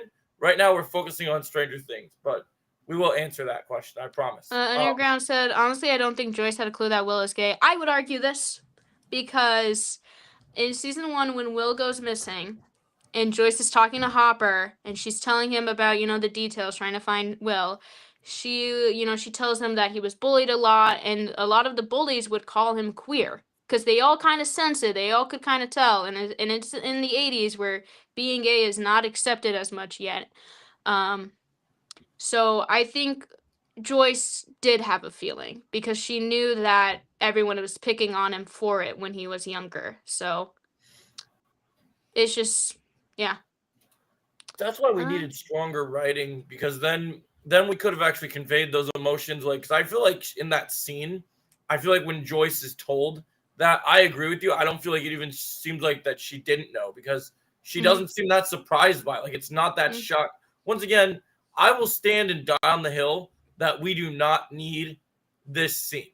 Like, I think that I think the scene was good. I think the problem, though, is that it was just kind of... it wasn't placed well, I think. Yeah. Or also, I would Agreed. argue it's like it's the end of the world too. Like, or they're going into this big battle, and he wants to get it off his chest, and he can only do it now. So I can see that side of the argument too. And I think it's just like if it was with, I think it's weird because there's Murray in it. He doesn't really know Murray. 8 is there. He doesn't know 8. If it was just like him, his mom, Jonathan, and the rest of the kids there, then it would be. I think it would be good. Robin and Steve being this there. sort of thing should be like a close friends and family like type conversation instead of like announcing this at like almost like you're ordering lunch at like a PA meeting or something. Like, how about you like pull up a couple of them and go downstairs and have a meeting with them. Right, with the close friends, because like I think Jonathan, Charlie, what's his name? It's Charlie something. Charlie Heaton, his acting was so good in that scene. He was crying, and like him and his mom they will always love Will no matter what. I think that was a really good scene, and you have his friends accepting him, the original gang, and then you have obviously Robin and Steve accepting him. But again, with adding like Murray or 8, especially 8, who just got here, it's like, well, it kind of ruins the emotional beat of the scene because it's just awkward because they're just standing there listening to this and they have no connection to Will whatsoever. It's realistic in a way, though. It's realistic in a way. Yeah, that's true. I get that. That one season was a little weird with the one that was in it with the boyfriend, then he died. Which boyfriend? I don't know. Bob, I don't remember the first 4 seasons as well, to be honest. It's been a while. But Bob. I'm really upset about the scene where Jonathan and Nancy break up because that's bad. That's bad. I'm upset about it. Because for me, I didn't understand that at all after having watched it, and then when I heard someone say that, I was like, wait. The Duffer Brothers had to do an interview to confirm that they broke up because nobody knew what was going on in that scene, which is a bad sign. That's a bad thing that they have to explain their writing. It means you failed I think it was Bob. as a writer. You know what I mean? Yeah. So yeah, that really upset me. Will you not marry me? Like, shut up. I'm sorry. Like, what? Well, it felt like it wasn't still a proposal scene, just like we're about to die. So like we not actually get married. I assumed it was like, yeah. But he was boyfriend and girlfriend with the mom. That's mostly in the whole series. I'm sorry, you're not making sense. Are we talking about? Yeah, I don't know what that means, but Yeah. I think the Jancy scene is definitely it goes on too long, and it's just it makes no sense that they did it. Like I heard something. I think the scene itself is fine. It's just like the fact that that's what you meant out of it is like that doesn't make sense. Yeah. You know what I mean? Like if that's the thing you wanted to convey, it needed definitely to be written differently. Yeah, that needed like I think the acting is good. I think a lot of the other elements of it is good. It's just the fact that they had to do an interview and explain what it was. And I just feel like looking back now, part 1 just feels like this giant like waste of time. While things did happen in part 1 that like mattered, like it just there's so much more they could have put in it. It's 4 hours worth of content and like literally, and like it's hardly moving. Yeah, it's hardly barely moving, and I'm moves. like, part 3 is literally dropping tomorrow, and I understand that they still had to set up things in part 2, but also it's like things are working out for them because nothing dire has happened yet. Yep, Not and truly. The new piece of news. Oh, go ahead, Kevin. They keep getting. Yeah, I just have one more thing to say. Everything is working out for them, and yet nothing is progressing. Which you would think if everything is working out for them, then the story should be progressing, but it really isn't. So. Yeah, no, I agree, but I don't know. I don't agree with this really either. The show they add a lot of characters and kill them off a little too quick. I think that's not the problem. Like the problem is there's too many characters and they don't know how to juggle them all, and they won't kill anybody off. Yes, you know what I mean? Especially the main characters. Right. And it's like it would be better if there was more stakes. Like they refuse to kill characters, and so apparently they play it too safe. The new thing I found out a couple days ago is apparently in Volume 2, they cut a lot of scenes to maintain. So this is the thing that's really dumb. They said at the beginning of the season that all the episodes were going to be TVMA, right?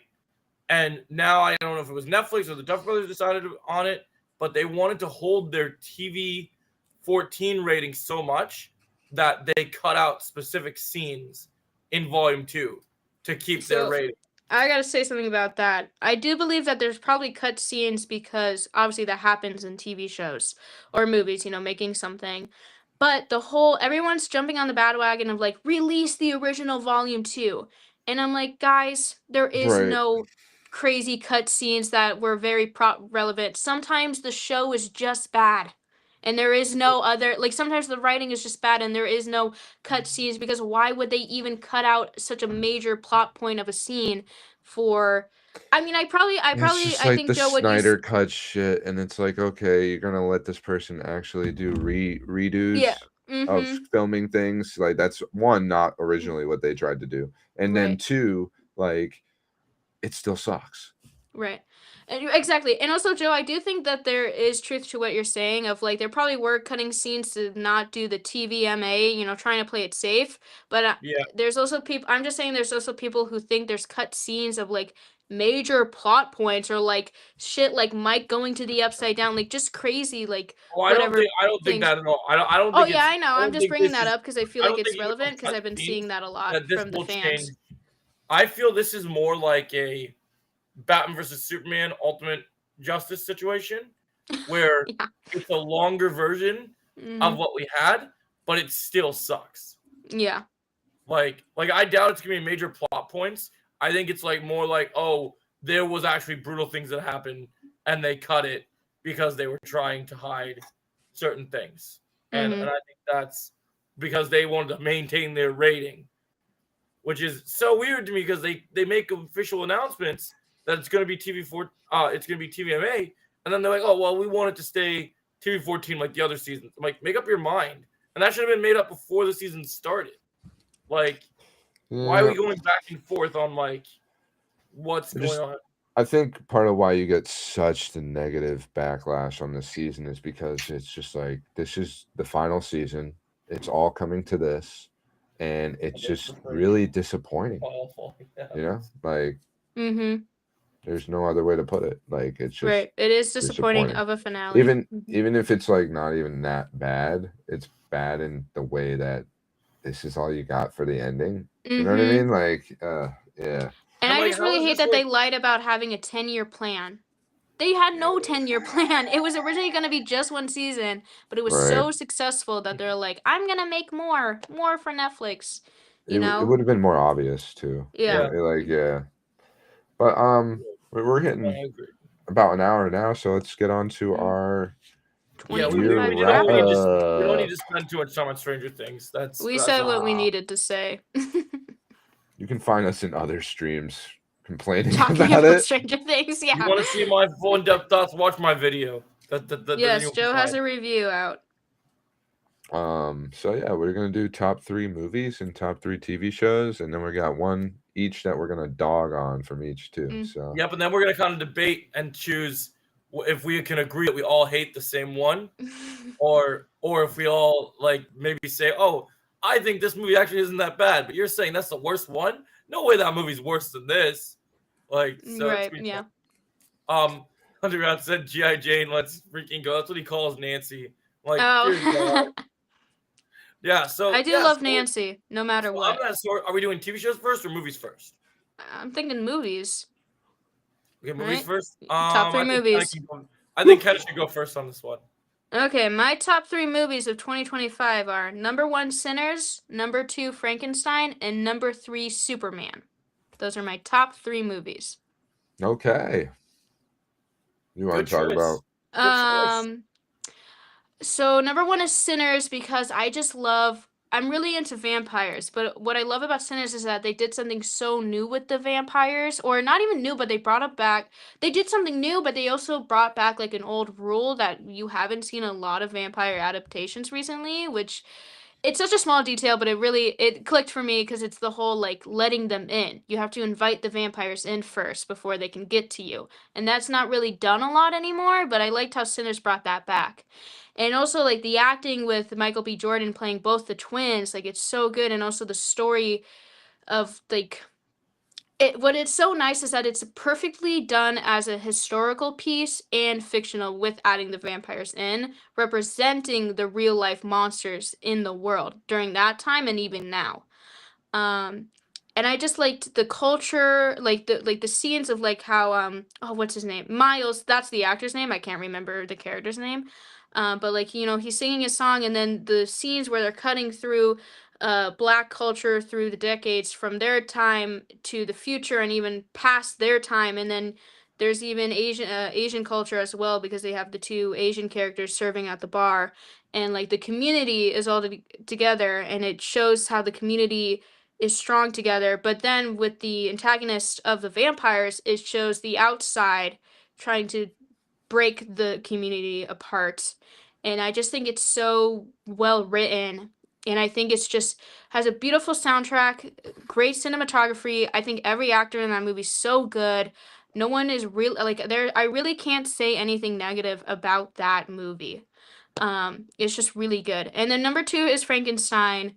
Um, I think it is a Netflix special, and it was playing in some movie theaters, but I really wish it was a theatrical release fully. But I understand because Toro has a deal with Netflix because he made a Pinocchio movie, I think last year, and that was really good. And this Frankenstein movie is even better than that because I love how he's actually making changes and adaptations of these like stories, but he's still keeping it um the same in a way where it doesn't feel too different, and then you get those people that hate the new changes in the movies or adaptations. So, and like again, like Oscar Isaac is so good as Victor, and like I'm not really a fan of Jacob Elordi because of his past roles where he plays like the pretty boy, or he plays like the toxic ex-boyfriend and like Euphoria. But he's so good as the creature, and I really hope he gets more roles like that in the future because it looks good. And also, Maya Goth, love her, and she gets to play the mom and the wife to Victor's brother. And it's just so beautifully well made as well, especially with like the aesthetic and the costume designs too. Another great like historical fantasy piece, I would say, just the same as Sinners in that aspect. Um, and it's a simple story. It didn't leave like much of an impact on me, but I just think it was super enjoyable and a good recommendation. Especially, I think it's the best Frankenstein adaptation out there if we're going based on the book. And now there is some changes that they do make that's different from the book, but it doesn't hurt it in either way. Okay. And then Superman Do for you, third do place. you like the changes? I do like the changes. I Okay. think it helps the story. I think it makes it better in some aspects. And then Superman is third place. And it was a really hard tie between Fantastic Four and Superman because I love both of those movies. I think those are one of the best superhero movies we got in a long time. And even though overall I like the vibes of Fantastic Four more, I do think because the theater experience that I had for Superman really left an impact on me compared to Fantastic Four, I think that's why Superman is better. And I think even though I liked how Fantastic Four was kind of confined in their own little world, essentially, Superman opens a more broader, like a more open world to this story, especially as the first setup to the DCU as well in Right. the movies. That's pretty cool. I like everything you said about all 3 movies. Those are all 3 good choices. All right, Luke, you're gonna go next. Do you have any honorable mentions? Yeah, I do not have an honorable mention for a movie. No. Okay, no worries. Yeah, I'll go next. So for me, and we'll do the worst one at the end of all 3, Mhm. of everyone. So the my number 1, right, was I did something not so serious, right? My favorite movie this year, or my number 1 movie, either way you want to put it, drum roll, is Toxic Avenger. All right. Yay! I really Choice. liked Toxic Avenger. I just thought it was fun. It was like a throwback to like 90s feeling. Just that gross, goopy, like I grew up with all that stuff, you know what I mean? So like it was fun to see it come back. It also had a message, which I enjoyed. I think like for what I was expecting out of a Toxic Avenger reboot, like it really surprised me in a lot of ways that I liked. I mean, I love Kevin Bacon in it, and I love Elijah Wood in it. I think Peter Dinklage does a great job as the actual Toxic Avenger. I just, I thought it was fun. I liked it a lot. You know, I I just was really really enjoyed it. surprised that Kenna didn't put that in her list. Well, it was a good movie. I really did love it, but I was just thinking more of the quote unquote more serious kind of movies. The Sure. Toxic Avenger's good. Nah, yeah, I went a little less serious with mine, I guess. For number 2 was Superman for me. I really liked Superman. I've already rewatched Superman like multiple times. It being the beginning of the new DCU, really, like it really feels like the beginning, even though it's technically not. Like you have the Suicide Squad and you have Peacemaker and Creature Commandos that technically all take place before Superman, right? Not even technically, but Superman just feels like it's the first real, like it's the first movie in the timeline of the new DCU. Well, it's not even. The Suicide Squad is. Suicide Squad But, is like, the first one, but still, it- right? That was technically still a part of the old DC universe, though, I think, Mhm. right? Yeah. And like it's been Mhm. integrated into the new one. So like really this Yeah. is the first movie that's like fully a part of this new thing. And it's exciting in a lot of ways. And I think it's just a good Superman movie. Like we finally got Superman back to where he should be. Like where he is just Superman. And maybe that's boring for some people. Maybe not everyone's into that. That's fine. Yeah, 1A, 1A, 1A. Like it's got great scenes. It's got quotable Mhm. scenes in it. You know what I mean? Like I really enjoyed it. I think it's great. For number 3, even though I do think that Fantastic Four was also a great movie, I put Weapons for my number 3. Because really, even though I'm not crazy about like the twist of the movie, because I find the movie kind of predictable once it happens. I still love the way that this movie's filmed and the way that it builds up and the way that you really have no idea what it is until it gets shown. And it might be a bit disappointing. And maybe some people knew what it was. I just was kind of for a while like really like why you're trying to put it together, you know what I mean? And I like movies that do that a lot. And I don't know, like the first half of the movie really I just really enjoyed. And I know that doesn't sound like something that you would put on a list like that, but even though I'm not a fan of the second half necessarily as much, I still think it's a great movie. You know, and also I haven't seen a lot of these movies that came out this year, so my list is a little bit more limited. I haven't seen The Long Walk or Running Man or even Captain America or like I haven't seen a ton of movies this year, so Flash I have a Gordon. different type of list going on over here. Honorable mentions, quick. Mhm. I put Predator Badlands on there, because I still enjoyed it.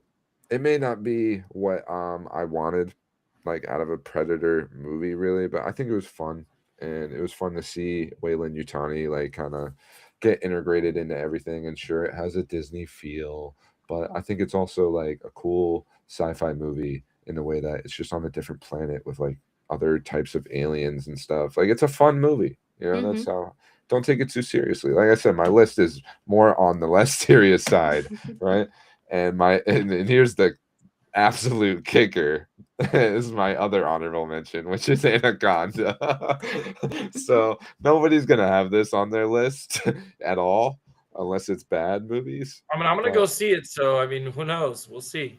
yeah, I mean, I think you'll enjoy it though. Like, I think it's I think it'll be, I getting a think it'll little be bit fun. too much hate. It's just a dumb comedy, dumb fun comedy. I had fun with it. For me, I grew up with the original, watching it with my mom, so I saw the reboot with my mom. So like it's kind of like memory milestone in a way. That makes it more enjoyable for me in general. There's a few surprises in the movie I don't want to give away that I really liked. There's some funny parts. Like I think it gets dogged on a little too hard. It's not amazing, but it's not terrible. I don't know. So that's me. How about We you, live Joe? in a world where people want to dog on it, so it makes sense. Yeah.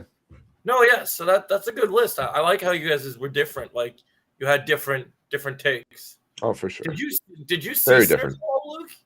I haven't seen Sinners. I haven't seen Frankenstein. Like I really dropped the ball on watching movies this year.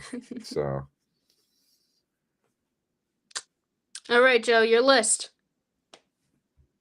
oh are no, you I think frozen? Joe's frozen. I know he's frozen. Uh-oh. It's because he said you didn't watch Sinners. Nice. He just pieced. Hi AJ. Oh no, he's gone. No, Oh. that was me. Oh, I see. Wondering if that would do it for him. Fix it. Oh no, he might have to I wanna- leave and rejoin. Yeah, I That's the wonder if only he way. knows he's frozen. What bad timing too. I like know, now- literally, it's his turn. Joe's turn. Hey, Hey, yeah. gone. Can't talk bad about Sinners. That's why. Yeah. But they were talking about how they're making another live series with a whole new cast. Is that about Stranger Things, Sora? Or probably. Another live series, a whole new cast. Yeah, I feel like I've been saying it. I think they're gonna make a Stranger Things continuation here. I don't think Netflix is just gonna be cool with being like, hey, Yeah, no way. No way. They're gonna make They it. buy They're all gonna that make. money. Yeah, no, they're gonna milk it. They're gonna milk it. The What up, Stranger White Things. Vision Prime? How you doing? But yeah, you should watch Sinners. Yeah, no, I should watch Sinners and Frankenstein and a bunch of these movies. And I thought about watching them all this week. Like being like, oh, let me do a big movie catch up, and Fallout. Fallout. Yeah, I know. Sucks you in. I'm in the wasteland. I can't get out of it. I just want to play Frozone, Fallout. froze Joe. Yeah. That's what happened. Trying to Good find his super suit. Trying to give him a few minutes to come back, but if he doesn't soon, we're just gonna move on to TV shows. The TV shows. All right. Yeah. I'm good with that. Yeah, that's fine. Oh, I do want to say though, speaking of TV shows, if you like Fallout and you like Ella Purnell, you should watch Yellow Jackets. If you like Yeah. kind of spooky things. I'm gonna give it a That's- shot. I'll be watching it soon enough.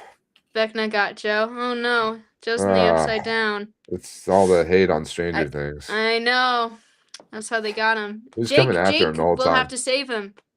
In the season Yeah. finale, Jake the Cake will have to you save guys, Joe. Jake's supposed to be in this season, you guys. Like he's supposed to be a cameo of some character. Yeah, He's saying he's yeah. gonna be Derek. We're gonna see. He's adult Keep your eyes Derek. peeled. Yeah.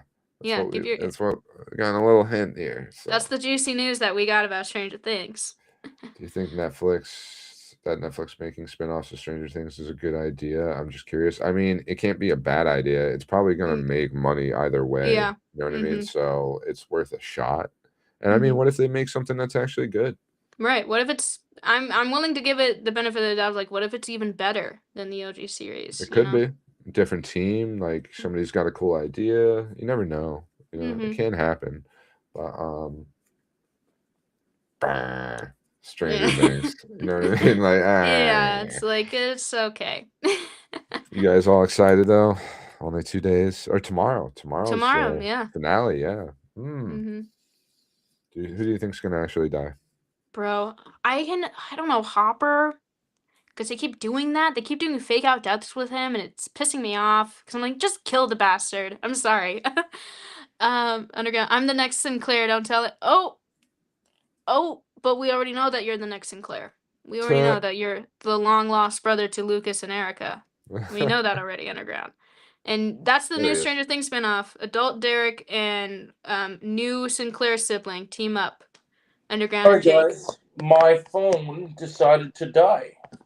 Oh no. Not my phone, my laptop. Oh, your laptop died, so you had to go on your phone. Oh, okay. You Yeah. need us talk Alright. about more Stranger Things. Okay, so now, sorry for the wait, but now is my turn for my list. Mm-hmm. In fact, the kid joke. All right, so we're doing our first one, then we're doing the next two. So it's the number 1, number 2, and number 3. Mm-hmm. Okay. So number one, I got an unconventional pick here. I'm going with Prisoner of War, because Prisoner of War is one of my favorite movies, and it was the biggest surprise of the year for me.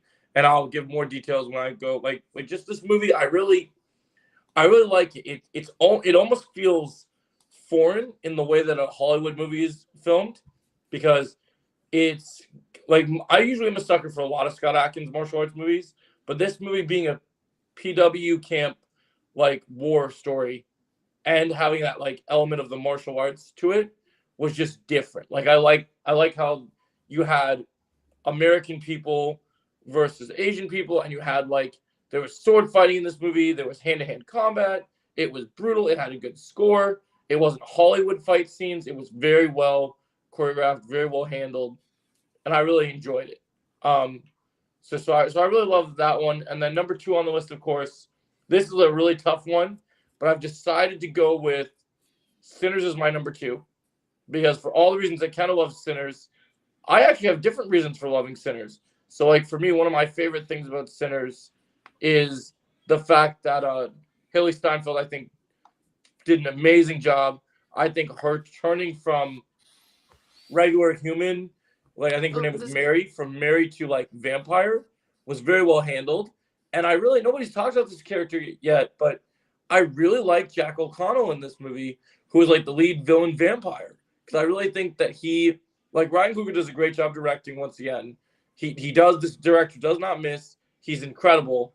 And then, like Kenna says, Michael B. Jordan playing the 2 brothers, very well executed, very amazing. It delivers on every level you could expect. But then there's the other people in here, like Jack O'Connor is so good. The way he fits in with the story and everything. And we haven't had a vampire story told like this in a long time. And I really enjoyed it. I really thought it was really fantastic.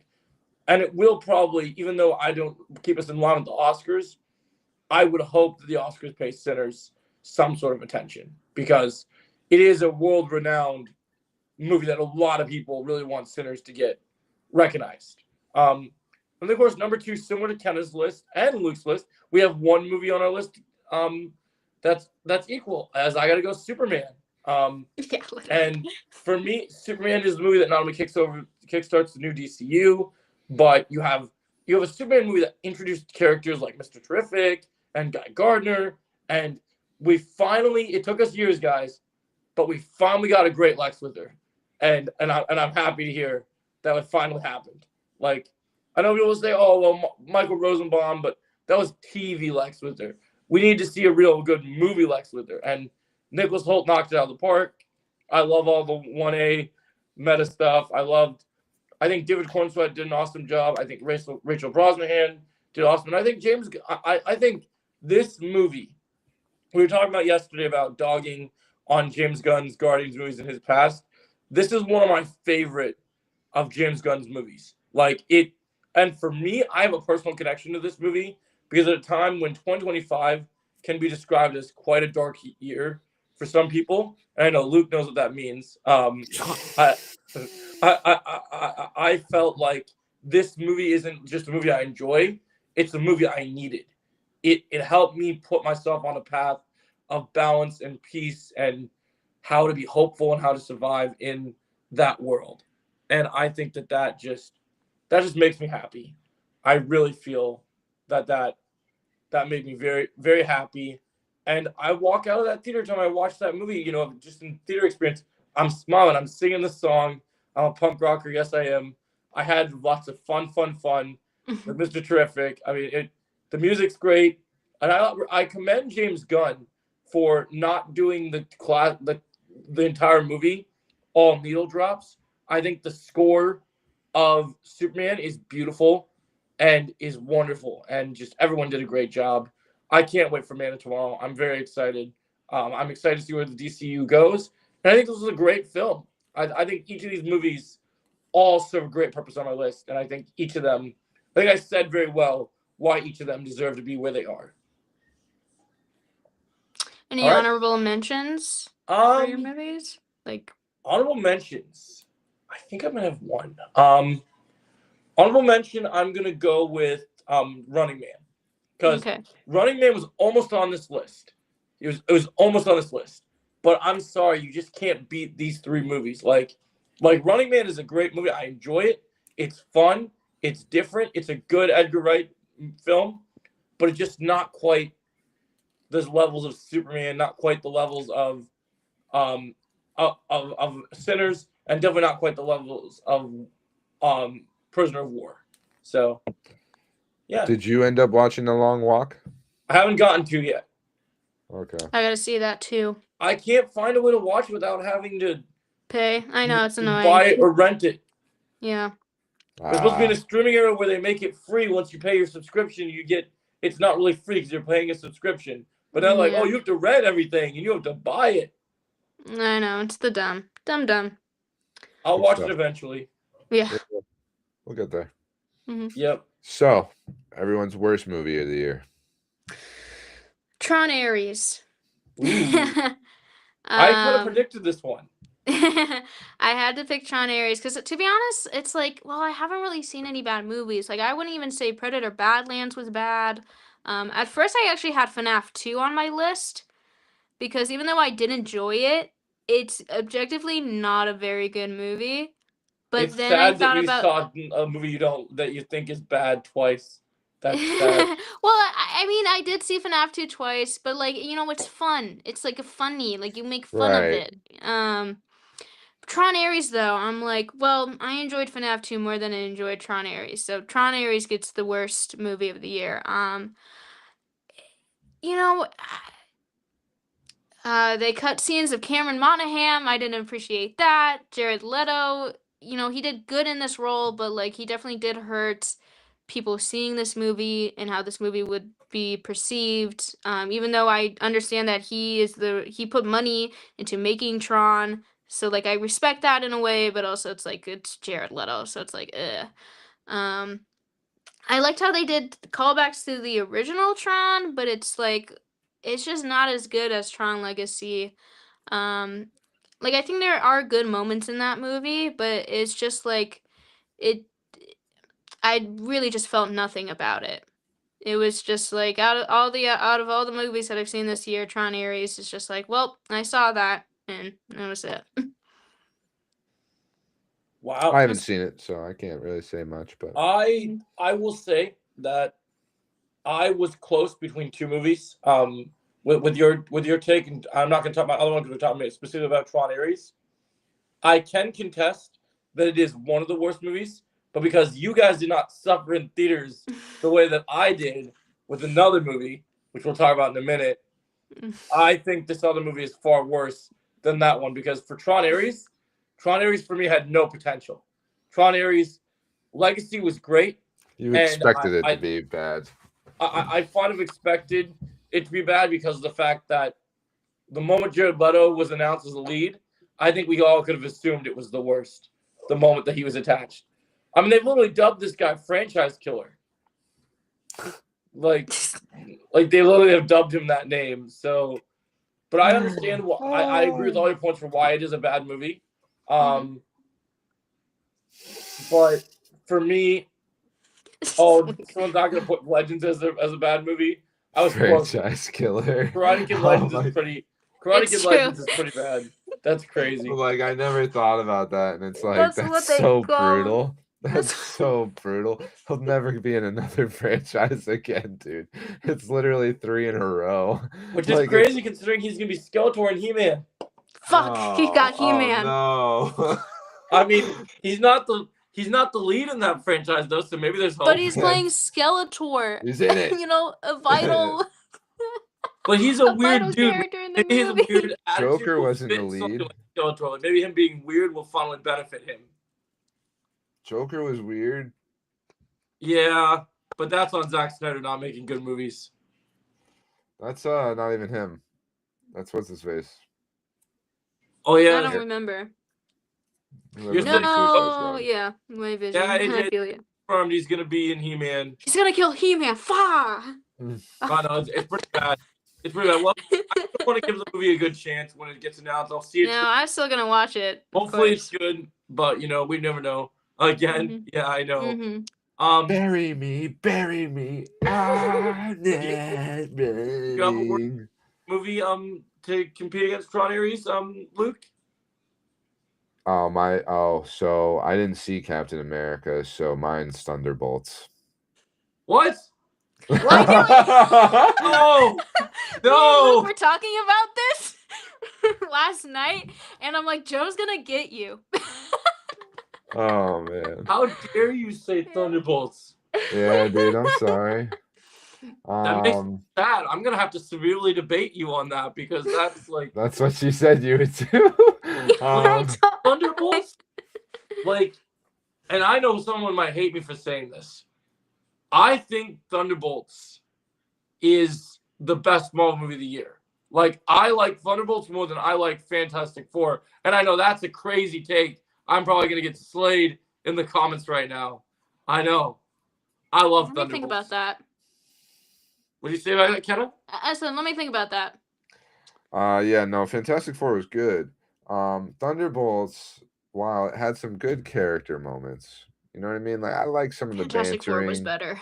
Yeah, some bantering and stuff. Like the third, it's not that bad. But where I think Thunderbolts falls completely apart is where there's just like the villain. Like, one, you don't have like a real villain, right? You're using the Sentry as your actual villain.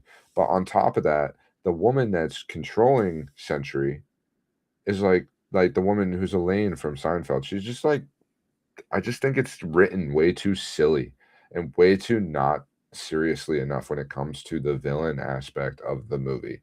You know what I mean? And like, she's doing all this stuff that's like, I don't know, obvious to everyone what she's doing. Like, nothing about her is clever. You know what I mean? Like, I feel like it's just really weak villain. And then like it also transpires into a really weak ending with Sentry. And I could see how some people could like it. You know what I mean? But also, I had something kind of traumatic happen to me during the ending of this movie. You know what I mean? So it also, I have an extreme negative connection with the movie. Seeing it in theaters. You know what I mean? So like, that's me. Not everything is going to work for everybody, and right. Understandable. It was a bad day for me. It was a very bad day for me. Okay. I see Kenna saying her thing about, she thinks Fantastic Four is better, and everyone has that right to that opinion. I liked this movie was one of the things I give credit for this movie, and even though it is a small thing, it just makes me, and I don't want to go down this rabbit hole again, but when I think about this movie, for some reason, I think about like stakes and about Stranger Things comparisons because of the fact that a little girl that had no big important part to the plot can be killed just out of existence. And the fact that this movie is about mental health, I think they carried that very well. I think that the idea of the movie dealing with such a dark theme, I think they deliver on that. And I think, there isn't necessarily a quote-unquote villain. I think they do some really cool things with Sentry turning into the Void. And I think when they do the Void, I think one of the things that this Marvel movie gets credit for me, this is the first time in a long time that Marvel made a movie that feels like a movie. It feels like it has a beginning, middle, and end, and it feels like that you get a story. And yeah, you could argue the character moments, whatever, but I like where we end up, and I like where we start, and I like everything in between. Like I think it's a solid movie. But I hear your criticism from your sides too. My other, like, I don't know, just the Bucky stuff. Like, I don't know. Oh yeah, Bucky all of a sudden being like, a senator? Yeah. Not to win the argument anyway, because my movie is I've seen the worst movie of the year, and there's no debating it once I talk about it. There's no chance. Let it loose. Captain, yeah. No chance against Captain America: Brave New World. It's not happening, because I'm sorry. This movie should have been amazing, and it was. I get that. It was, for me. I've been rewriting my rankings of Marvel movies. Next to Thor: Love and Thunder and Ant-Man 3, this might be the next worst. Oh, and Guardians 2. Yeah, and Guardians 2. I was just kidding, though. I knew you were going to do that. I knew you were going to do that situation. like this movie, like you haven't seen it, so obviously you guys won't know, but like you've probably seen the problems online discussed. Like, Oh, this, I know. the people that watched Falcon the Winter Soldier and wanted to and liked that series for what it was, this movie totally destroys what made that movie special. They take Sam Wilson's character arc and they destroy it. I agree that doing a movie way too fast. It should have been season 2 of Falcon and the Winter Soldier. I still stand by that. The It movie's also bad. feels like this movie took forever to come out at the same It time. That took too. forever, and they changed. And so here, I found out this recently. Actually, I think this is the worst thing ever.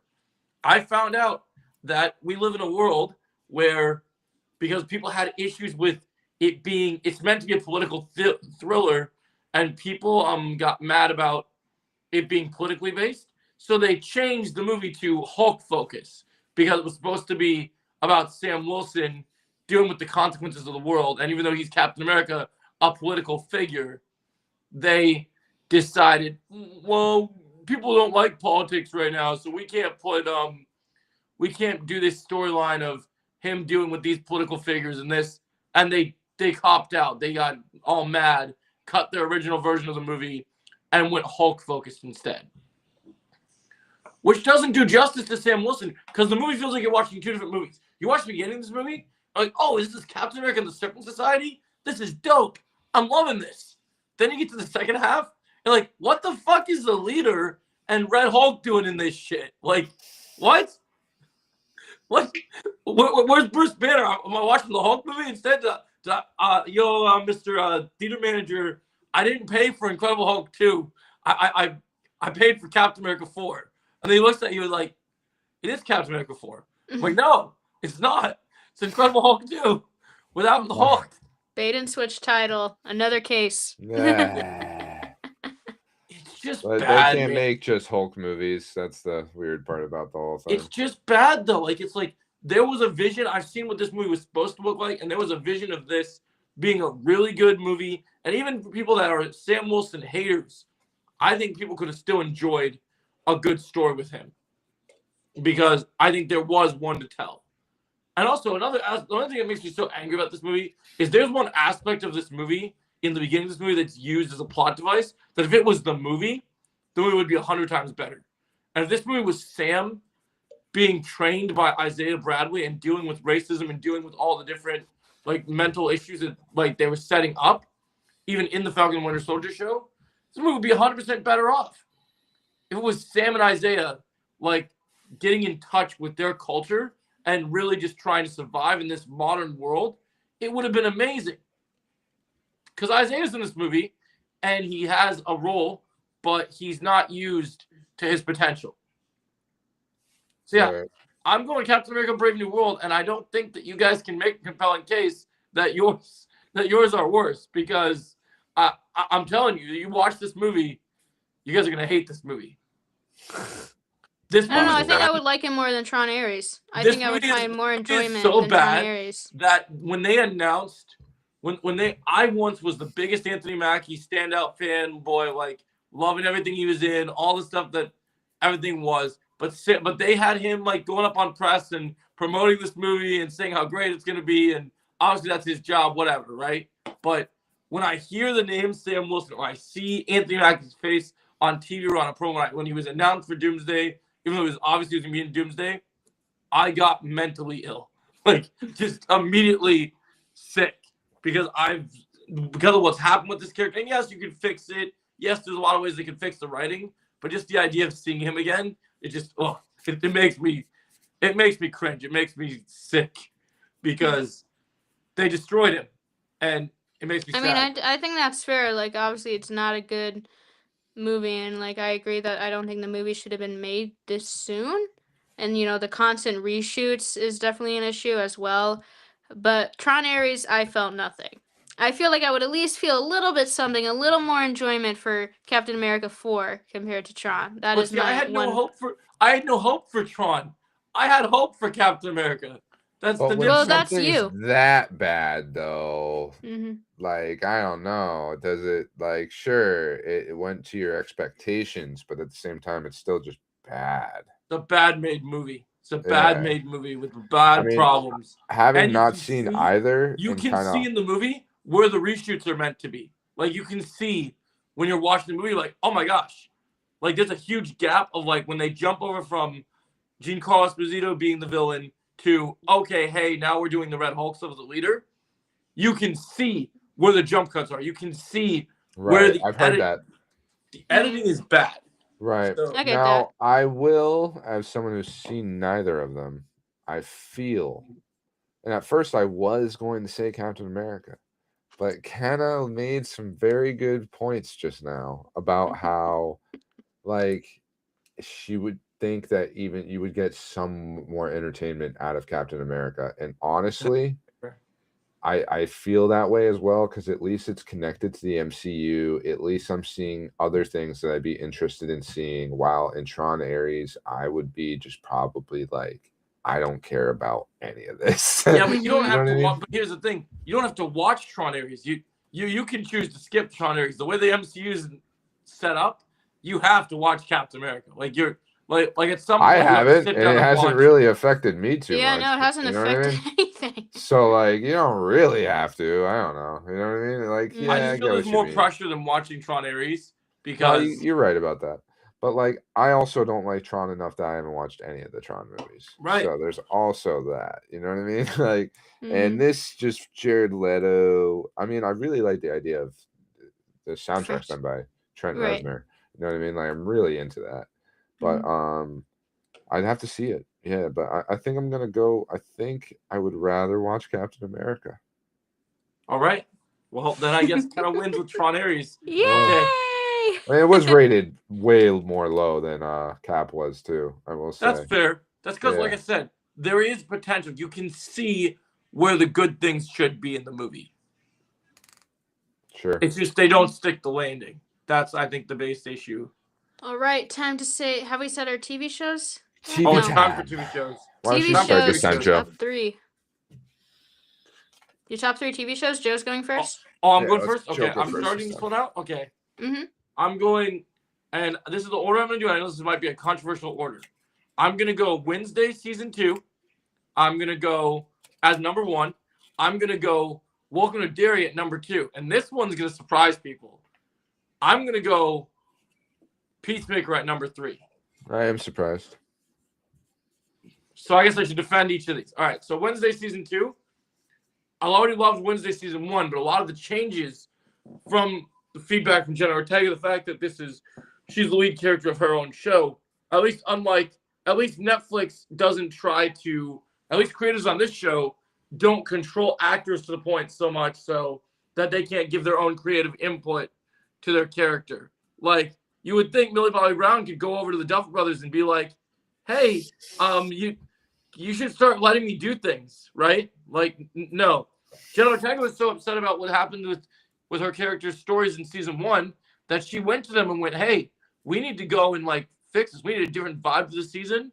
And they delivered on that. And unlike Stranger Things, cough, cough, Wednesday has actual stakes. Now, were you Characters giving actually- Netflix credit or the show credit? We're giving the show credit.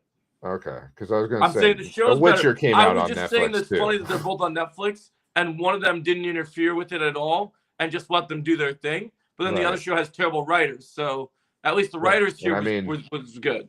Also, look at The Witcher, where they wouldn't even listen to Henry Cavill. So Yeah, that was bad too. No, in general, there's a million examples of it, but the writers of these shows definitely play a role.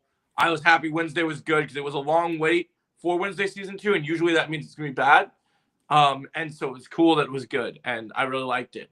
And then next up, I mean, we've all kind of talked about Welcome to Derry, but I've watched a couple more times and given a lot more fluid thoughts and opinions. I'm gonna actually finally do my review today actually about it.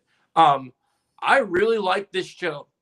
I mean, especially as someone like as a prequel to the It movies, and like, yeah, it's funny because like you'll notice on my list when it comes to this and Peacemaker, their both weakest points are both how they handle their finales. Like the only reason I'm switched here is because I feel like I got a lot more consistency out of Welcome to Derry than I did with Peacemaker, because I feel like with with Peacemaker, we'll get there in a minute. With Welcome to Derry. One again, we all love Dick Halloran. We love how the character's used. I like a lot of the kid characters. I like how in Welcome to Derry, a show that happens to involve young kids. Oh, and there's stakes. Wouldn't you think about that? It's kind of crazy, right? There's actual stakes. Characters die in the beginning of the series that could potentially be main characters. Well, I think that part of the big Stalker. problem with that too is like Welcome to Derry isn't afraid to be rated M. While There's another Stranger thing, right? Things It's not is. afraid. They go for it, and I would say like, well, I do have issues with the back episodes.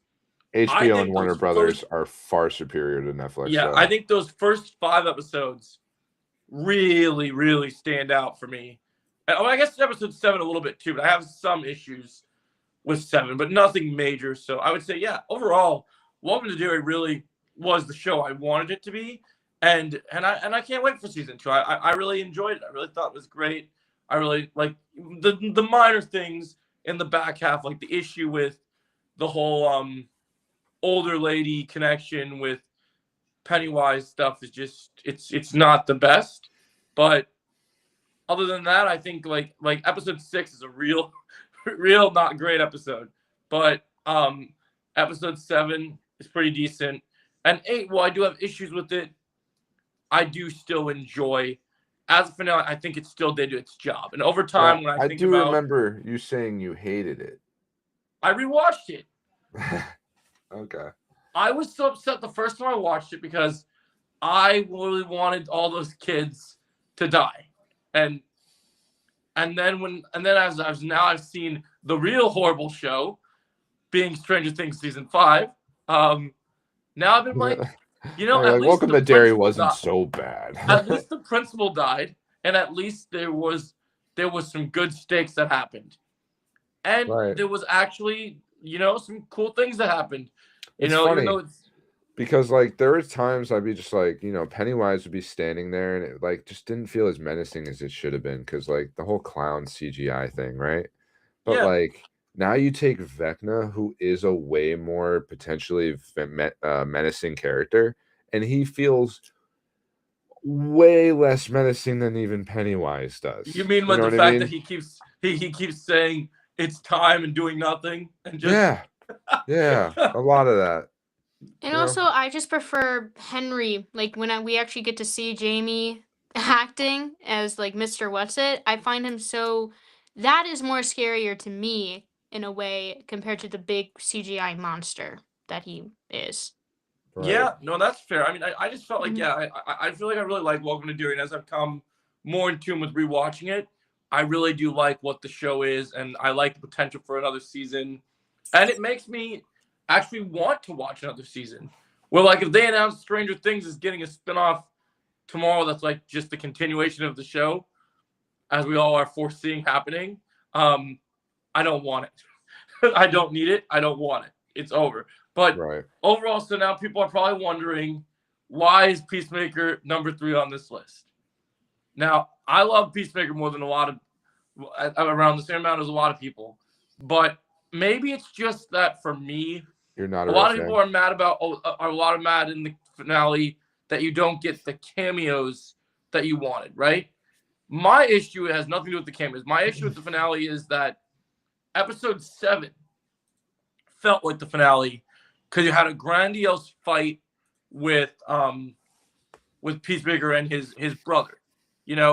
Like the way they ended that story was really good.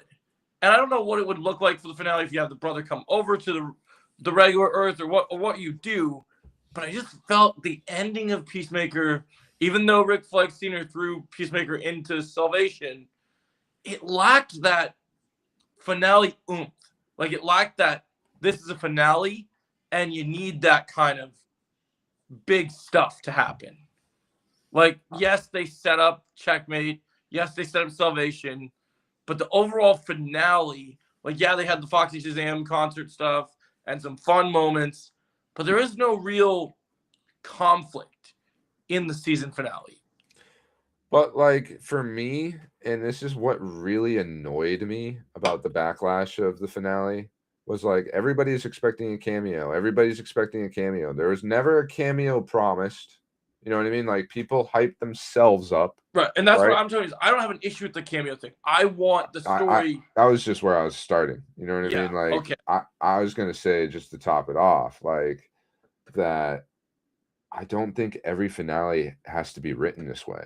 You know what I mean? Like, I think it's okay to have the episode before be the climactic episode, and the episode Right, I 8 guess just that kind of makes- like simmers things down and sets things up. Like, I think that's okay, and I think like that's a part of the annoyance for me with the backlash of like people being like, it's not like not everything needs to like. That's the problem with Stranger Things, is they're saving everything for the final episode. Yeah, that's You know fair. what I mean? Like, I'm okay with them spreading it out and just telling a good story. I just felt like there was so many things that were left. Like, I know that he threw him into Salvation, but I feel like we could have got, if he's going to be the main villain, they're building him up in the villain of the show.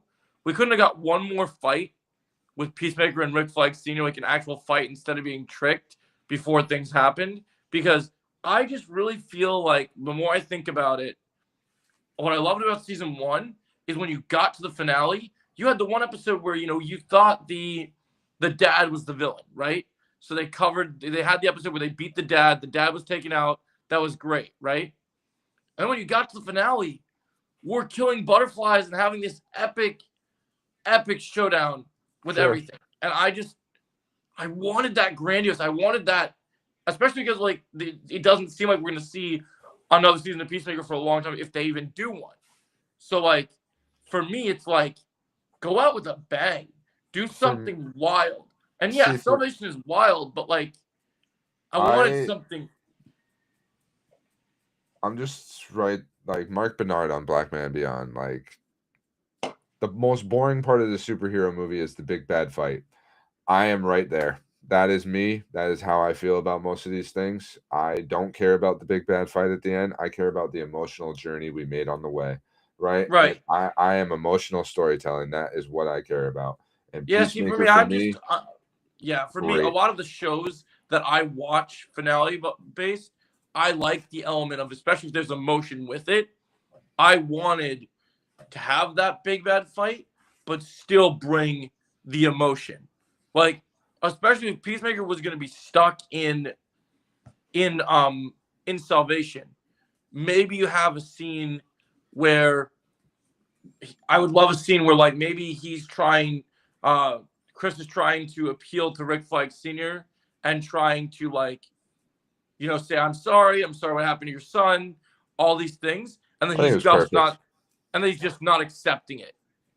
And then he's Yeah. just Well, eating here's the like thing: is that he doesn't need to accept Peacemaker's apology, because at the end Right. of the day, Peacemaker was the one who killed him, and it's that complicated feeling. And like, yes, we know as the viewers that Peacemaker does feel guilt, but feeling They're building guilty up doesn't more. change the fact that Flag Jr. is dead, That's true. or to Rick I- Flag. And I like the idea that like this is becoming an even bigger thing that's going to be addressed later on. Right. in the And I think universe. that You know definitely what I mean? will happen. I mean, I don't know. I just felt like they threw away. You know what the thing that really bothers me? Maybe it's the comic book in me. I really don't like that they just threw away the Earth X thing right away. Oh, something I that- do.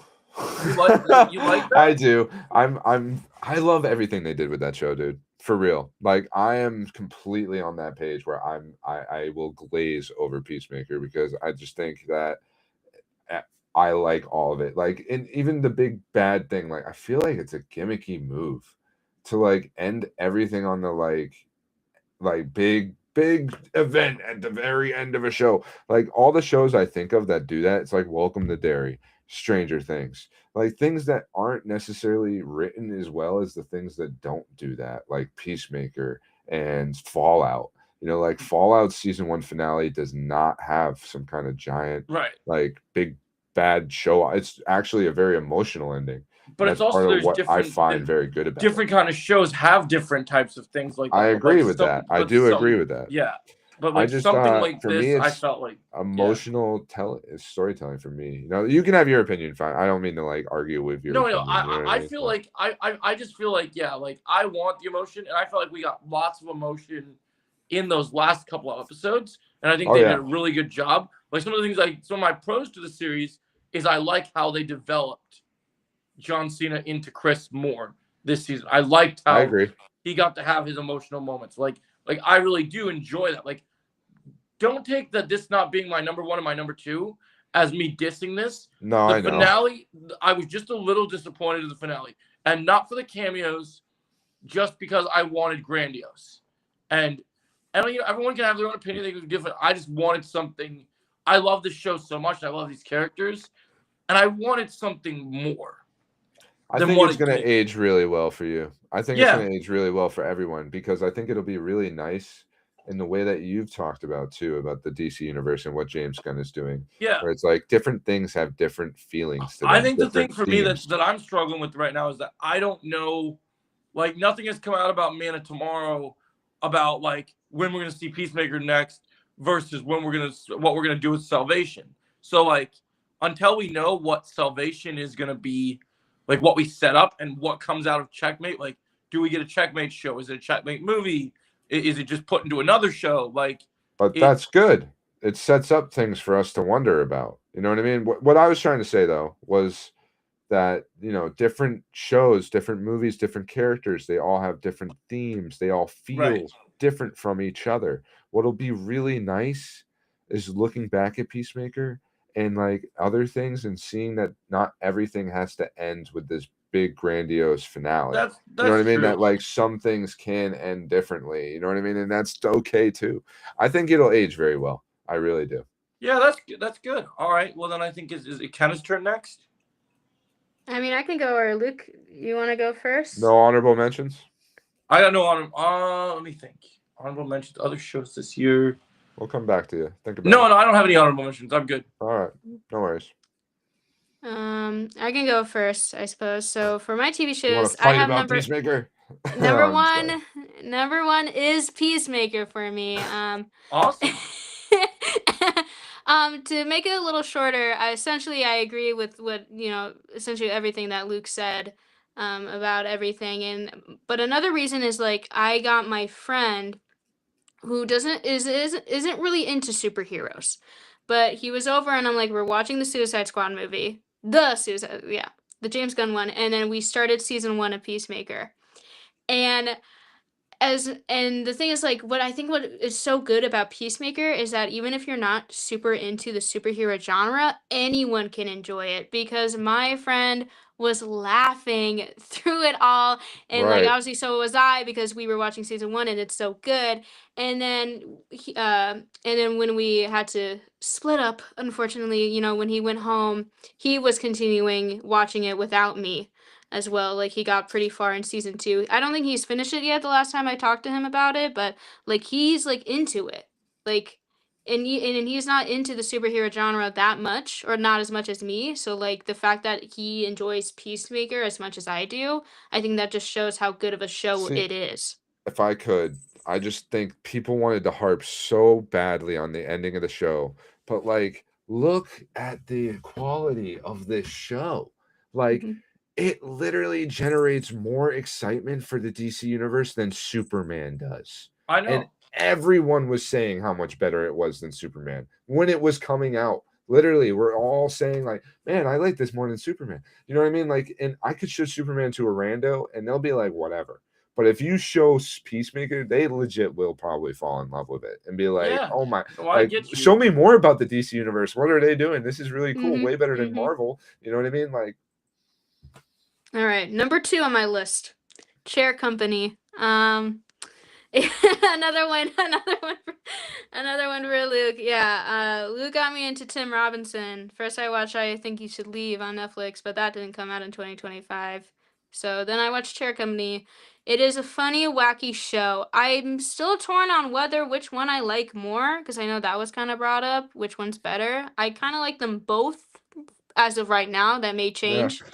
Right, but this has more time to grow and everything. So right, and it's the first season, and like this one actually has a plot line, while Right. I Think You Should Leave is just a bunch of skits sewn together, one after the other. I do agree that, like, speaking of finales, I think the Peacemaker finale, widely different shows, I know, but the Peacemaker finale I think is a little better than the finale for the Chair Company, because that was when it really got wacky. oh yeah.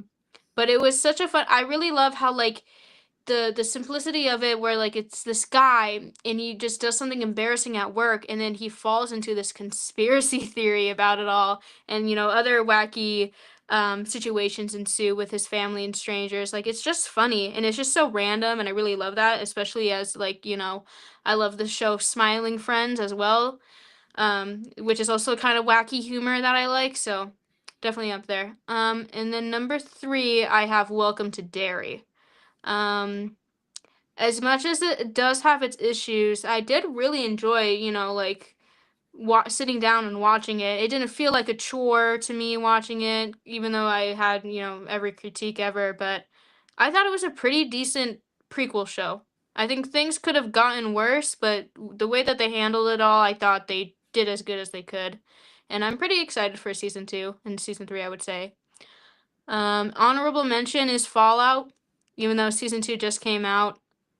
So, but so far it's really good, even though with just the 2 episodes, and I'm excited for more. Yeah, that's Nice. my list. I love it. Awesome. Good list. Good solid list. Guess I'll go. It's not going to be too different. Number 1 for me is Chair Company. All right. Because I have been waiting for this show for actually like 2 years at least. I remember when it got announced. I'm a huge Tim Robinson fan. Absolutely love him. Been following him for a long time. And just to see him get an actual HBO show and like people love it. It's actually funny. Like I'm so happy for him to see him like get the success that I feel he deserves. And it's just really it was just enjoyable for me in general. I watched the whole show like 3 times, except for maybe the finale. That's the only one I didn't get around to watching a bunch of times. But the finale is definitely all over the place. It's but it's wacky, but Tim's good at wacky too, you know what I mean? So like it's just fun. Number 2 for me is Peacemaker. And I don't even think I need to get too into that. Like, yeah, I think we all like Peacemaker. I think it was really good, man. The only reason it's not it's arguably number 1 for me because it was just I loved it like so much, and I think Chair Company just has a little bit more of emotional resonance with me, being that I'm a huge Tim Robinson fan and everything. But yeah, they're both really good. For number 3.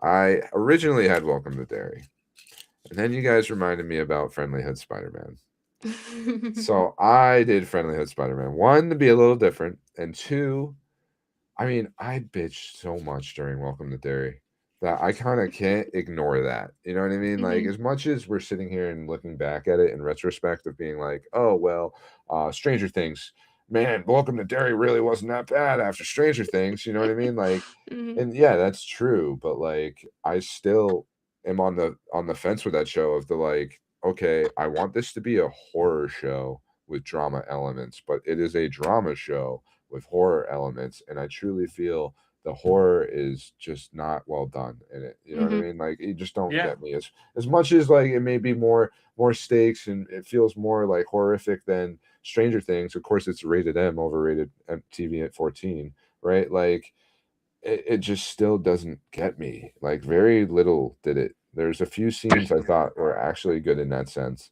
I think the action was really badly done, and it made me doubt the fact that this guy could do Batman. You know what I mean? Like, while I just saw a trailer for a new movie he's going to do, that's an action movie that actually looks good. So that doesn't have to do with him necessarily as much as the production of the show or whoever's like working on the action of that show. I don't know. Like, as much as Welcome to Derry was a good show, it was well made. Characters were well written. There was good development. Like, there was good writing, 100% in that show. I didn't like it the same way that I absolutely loved Friendlyhood Spider-Man, your Friendlyhood Spider-Man. Like, I love this show. Like, even though it's a cartoon, I was excited to see every episode that was coming out next. Yeah, I was close to putting it on my list because it's just so good. I know I loved it. Degrees, but yeah, the animation can be off-putting for sure. And some people don't like the twist that they give him as an origin. I really like that though, and I really like the twist that they give Norman Osborn, and I really like I can accept the animation. It's almost like a nod to the comics in a way, Yeah, yeah. which I kind of like that. And It feels I think, very Steve Ditko. I don't like that it's 3D though. That's my issue. Is that Oh, I yeah, totally I know get that they're that. going for a comic book feel, but it doesn't really look good with the 3D. If it was No, I know what 2D, you I mean. would probably like it more. I'm okay with it. Like, and part of why I'm okay with it is because have you seen how many bad Spider-Man shows there are? Like, Yeah. there's so many really bad Spider-Man cartoons. It's really nice to get one that like was just good. And I was I like, like oh, the- what are they doing with this? Oh, like, And I and when liked this one actually lived up to its name. Well, like when one of our issues MCU Spider-Man is that we're racing to outer space or big super threat, high technology thing. I like that Spider-Man in this show is literally going across the corner to get some milk for Aunt May, and then there's a bank robbery, or there's a mugger, or there's a gang war going on. Like, I think that's cool. Oh, They did a good job with I'm right there. Scorpion. I'm right there with that too.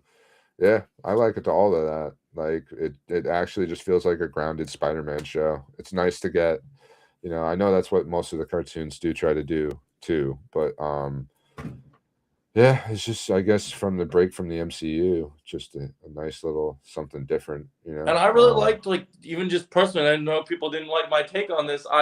I really thought that Spider-Man actually acted like Spider-Man. Like, I liked that he was different from Tom Holland. He was quipping with the villains, having fun while he's beating them up, and it was great. Yeah, no, I really liked it. So I put it there. For honorable mentions, I did you guys didn't do any for TV shows. No, Or, no, did you Fallout. did, Kenna. You did Fallout. Yeah. I also did Fallout. And I would have Fallout as my number one show if it were actually out. There's no doubt about it, probably. Unless season 2 ends up just being not as good. But I kind of think it will be. But yeah, it's not fair to do that. I think with only 2 episodes of a season out, so maybe if like with Stranger Things, it's like all we're missing is the finale. So I think that's okay. But like with something that's barely out, like it's hard. My other honorable mention is Alien Earth. And I don't care because I liked the show enough to continuously defend it as it was coming out. It's the opposite. Okay. It's the opposite of Welcome to Derry, where I was. You mean the show that made you burn yourself out on watching everything Alien, whatever you could possibly get your hands on? Yeah, well, you can't rewatch all that stuff too much, But Right. yeah, it did. And there's parts of it that really are so hokey and dumb. But I hate the way that the episodes end with the music. I hate it. But there are other parts of the show that I really like. You know what I mean? Like it's almost like with the bad Alien entries, there's still something to appreciate about them. And I think weirdly, I actually appreciate like half of the show. And I hate the other half, kind of. You know what I mean? But I think they could course correct. I really hope they do for season 2. I have hope. I'm happy there's just an Alien show and it wasn't total trash. You know what I Right. mean? Like, because Alien has been a lot worse than this show before. All right. I can accept getting something that's only this good. Like, at least it's very arguably better than Predator Badlands. Like, at least they nailed their tones while Disney went and Disney-fied Predator. Yep. So like they didn't Disney-fy Alien. They didn't like make Alien something it really isn't. Sure, they made questionable decisions and hokey like plot lines, but like they still work within the Alien universe, I feel. Even if they don't make sense chronologically. But yeah, that's me. For bad movies, I'll go first on this one. Bad TV shows? Or TV shows, my bad. Mhm. And I think we're all on the same page. Should we say thank that you so once? much, Melissa. Yeah, right? Yeah, thank you, Melissa. 1, 2, 3. 3. Stranger Things. Yep. It was the worst show of the year. And it's not even that it's like poorly made so much as it is just it's disappointing. It's a Yeah. final season. It's built up to all this, and that's all we're getting. Like I did put Marvel Zombies as my honorable hatred mention. Because we all hated on Marvel Zombies a lot. And I think Yeah. that almost deserves it more because like it just was bad. You know what I mean? Like Stranger Things still has things about it that are good, even in the final season. Like if you don't like it, there's still some to appreciate. Right, It's there's not some complete things. dog trash. It just Mhm. is so being hated on so hard because, you know, like people just expected more. They Right. expected more, and like the writing is not great. The developing of the characters is not great. We waste so much time in the first part, like, and then you leave everything for the finale.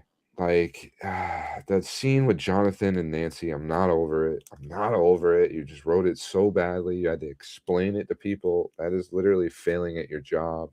You know what I mean? Like you guys can go. I don't want to talk about it anymore. I feel like I've said enough why I don't Yeah, like I just Stranger feel like Things. it's like, you know, like Luke said, it's very disappointing and Mhm. it's very predictable. And I don't think the final season should be predictable. Mhm. I mean, And yeah. like, and one of my biggest issue is like, if you're building up to a finale, all your episodes should be as great as it can be leading into that finale. And they're putting everything on the table just because they want this finale in theaters. They're putting everything on the table that they can for this finale. That's a good point. And it's That's a just really like, good point. It's like, but why? You're gonna rush yourself.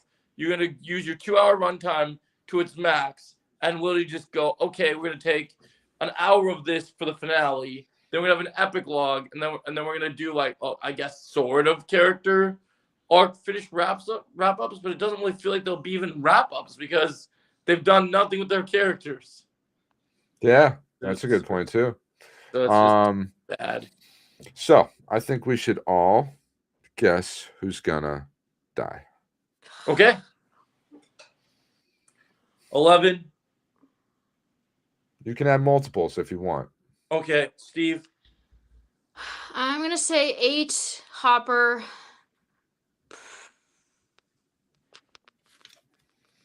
8 and Hopper. I'm putting them as like you think 8 number 1, you think Hopper 2, Joe, you think 11 number 1, you think Steve number 2.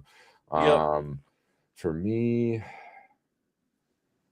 it's a hard one, right? Mhm. It is a hard one. Because I also see I see the other option, no one dying. Yeah, that's the other thing. But that was my third. No one dying. I think Hopper. Mhm. And I think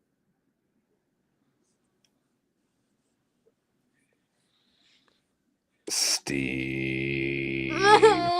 No. Me and Luke are both on the Steve train. Yeah, I kind of Steve agree with both dying, of but you. I don't want him to die. That's why I didn't put him on the list. It's in his name, man. Steve Harrington. Steve Harrington, Steve Rogers, just to being Steve. You All sacrificed Steves yourself must die. for those you care about. All Steves must die. All Steves must die and come back. Because that's He'll what return in a spinoff. Future Steve.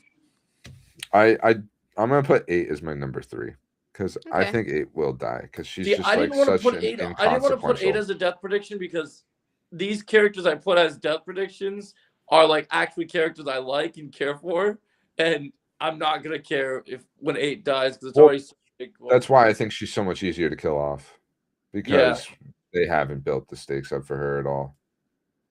But like, if they do kill her off, it's just gonna be like, oh, goody for you! You killed someone that no one liked. Congratulations, character you brought back from nothing anyway. Like it's like, and the thing that makes me upset, like I see you guys saying the Hopper thing. The Hopper thing makes me upset because Volume 1 they did the fake out, and then they had their chance to kill him already. Like they had their chance, and they didn't do it. So the fake out and the bombs, right? You know what I mean? Like they could, they've set it up twice, and like, but I really like that would be the most meaningful ending. Is the thing? You know what I mean? Yeah, like, and I think you're giving too much credit for them thinking it's gonna be a meaningful ending. Maybe we'll see what happens. I think this dragon's gonna show up. I think someone's gonna use a sword and stab it. We'll see. I wonder who would use the sword and stab it. Where did the sword even come from?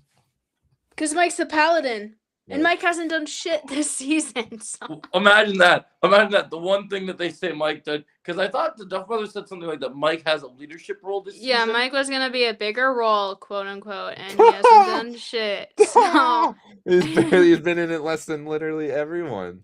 Like, Yeah. literally, I think everyone has had more screen time. What is he gonna do? What's he gonna do? Pull the sword out from what? Some like random book or something? I think They're good- Murray has had more screen time. then Mike, yes. Yeah. I mean, Mike there Mike was a had some time where scenes in people- Volume 1, but nothing in Volume 2 hardly. Barely is in stuff. He's just like there to talk to Will or Holly for like a second, dude. And there was And he used to be like the main leader of the group season 1 and 2, and then season 3 ever since season 3 they dropped the ball. And there was a take that he was gonna be that Murray was gonna be dead at some point this season, and that hasn't happened yet. It might happen this finale Maybe. tomorrow. So Yeah, I wouldn't be surprised if only one or no one dies. yeah. Everyone's gonna be pissed. If nobody Oh, yeah. dies, everyone's gonna be so Oh, mad. dude, the internet's gonna be on fire tomorrow night. The thing is, like, I understand the Duffers' problem because if you don't kill anybody off, people will be mad. But if you do kill somebody off, then they will be mad that you killed that character off. You know, it's tricky. It's good that people are mad though about those things versus being mad about the writing of the show being ass. Like, Right. True. you should take pride in that you had a good show and that you went, oh, you don't want me to kill your favorite character? Well, guess what? I did it. Mm. And I made a good reason To for actually why have I some did it. balls, yeah. Yeah. Right. I like That's that. what I've come to terms with, and people don't believe this. I've talked to Jake about this. I talked to Chosen. I am of the belief that either Omen 11 will die because they foreshadowed it, or no one will die. Mm-hmm. Because I just don't, after Volume 2, and to be fair, me and Ken have had this conversation once. I don't give the Duff Brothers the flowers like other people do. I Like, kind of wish it was tonight now. Yeah. of course you do. Yeah, just to get it over with. We just No, talked man, I'm about going it to see so Anaconda. much. I can't be doing that. Yeah, I know. My one last thought about. Oh wait, hold on. I'm gonna read Jake's thing. I also think Nancy might have a chance of dying. That has to pay for the consequences for shooting at the wormhole at the end of episode 5. But then her dying in the goop should have been that instead of That dragging should have it. been her death. Yeah, that Yeah, would have been but- good. But I also don't want Nancy to die. I don't want Right. Nancy. But But that's what my is good about killing characters is you don't want to Exactly, see exactly, them die. right, You know what I right, mean? yeah.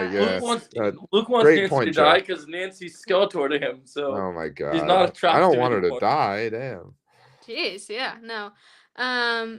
My take on Duffer Brothers, is that I think they should have, if they wouldn't have been good, probably not, but it probably would have been better than what we did. I think they should have done the Stephen King route and just smoked something.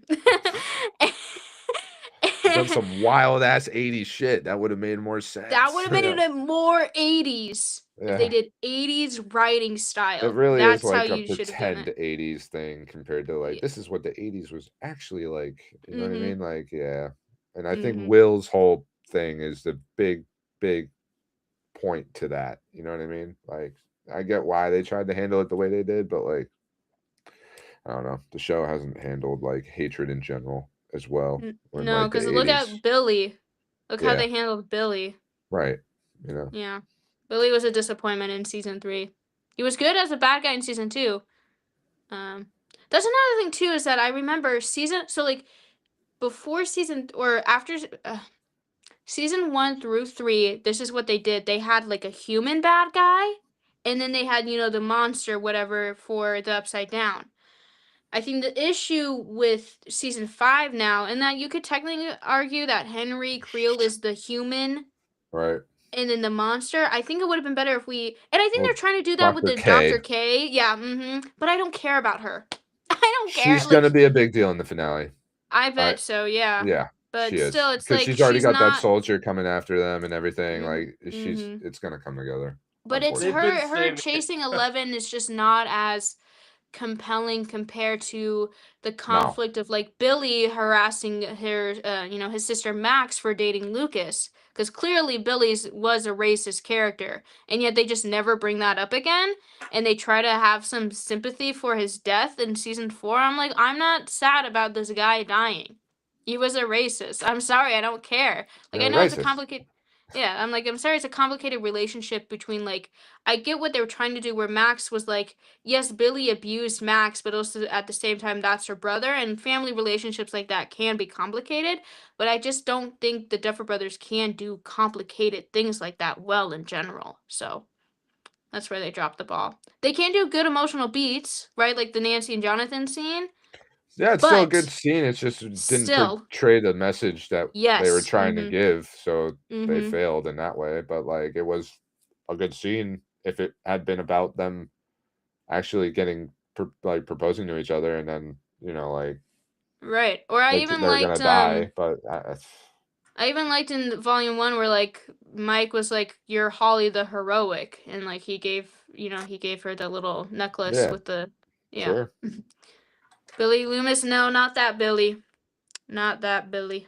So I think that's gonna do it, guys. That's our wrap up. That's our 2025 wrap up. We'll see Whoop, you whoop. next year. Mm-hmm. See you guys in 2026. See some of you guys online. Bye. Yeah. Thank you all for watching. Have a All right. great Bye one. bye. That's a game, boy.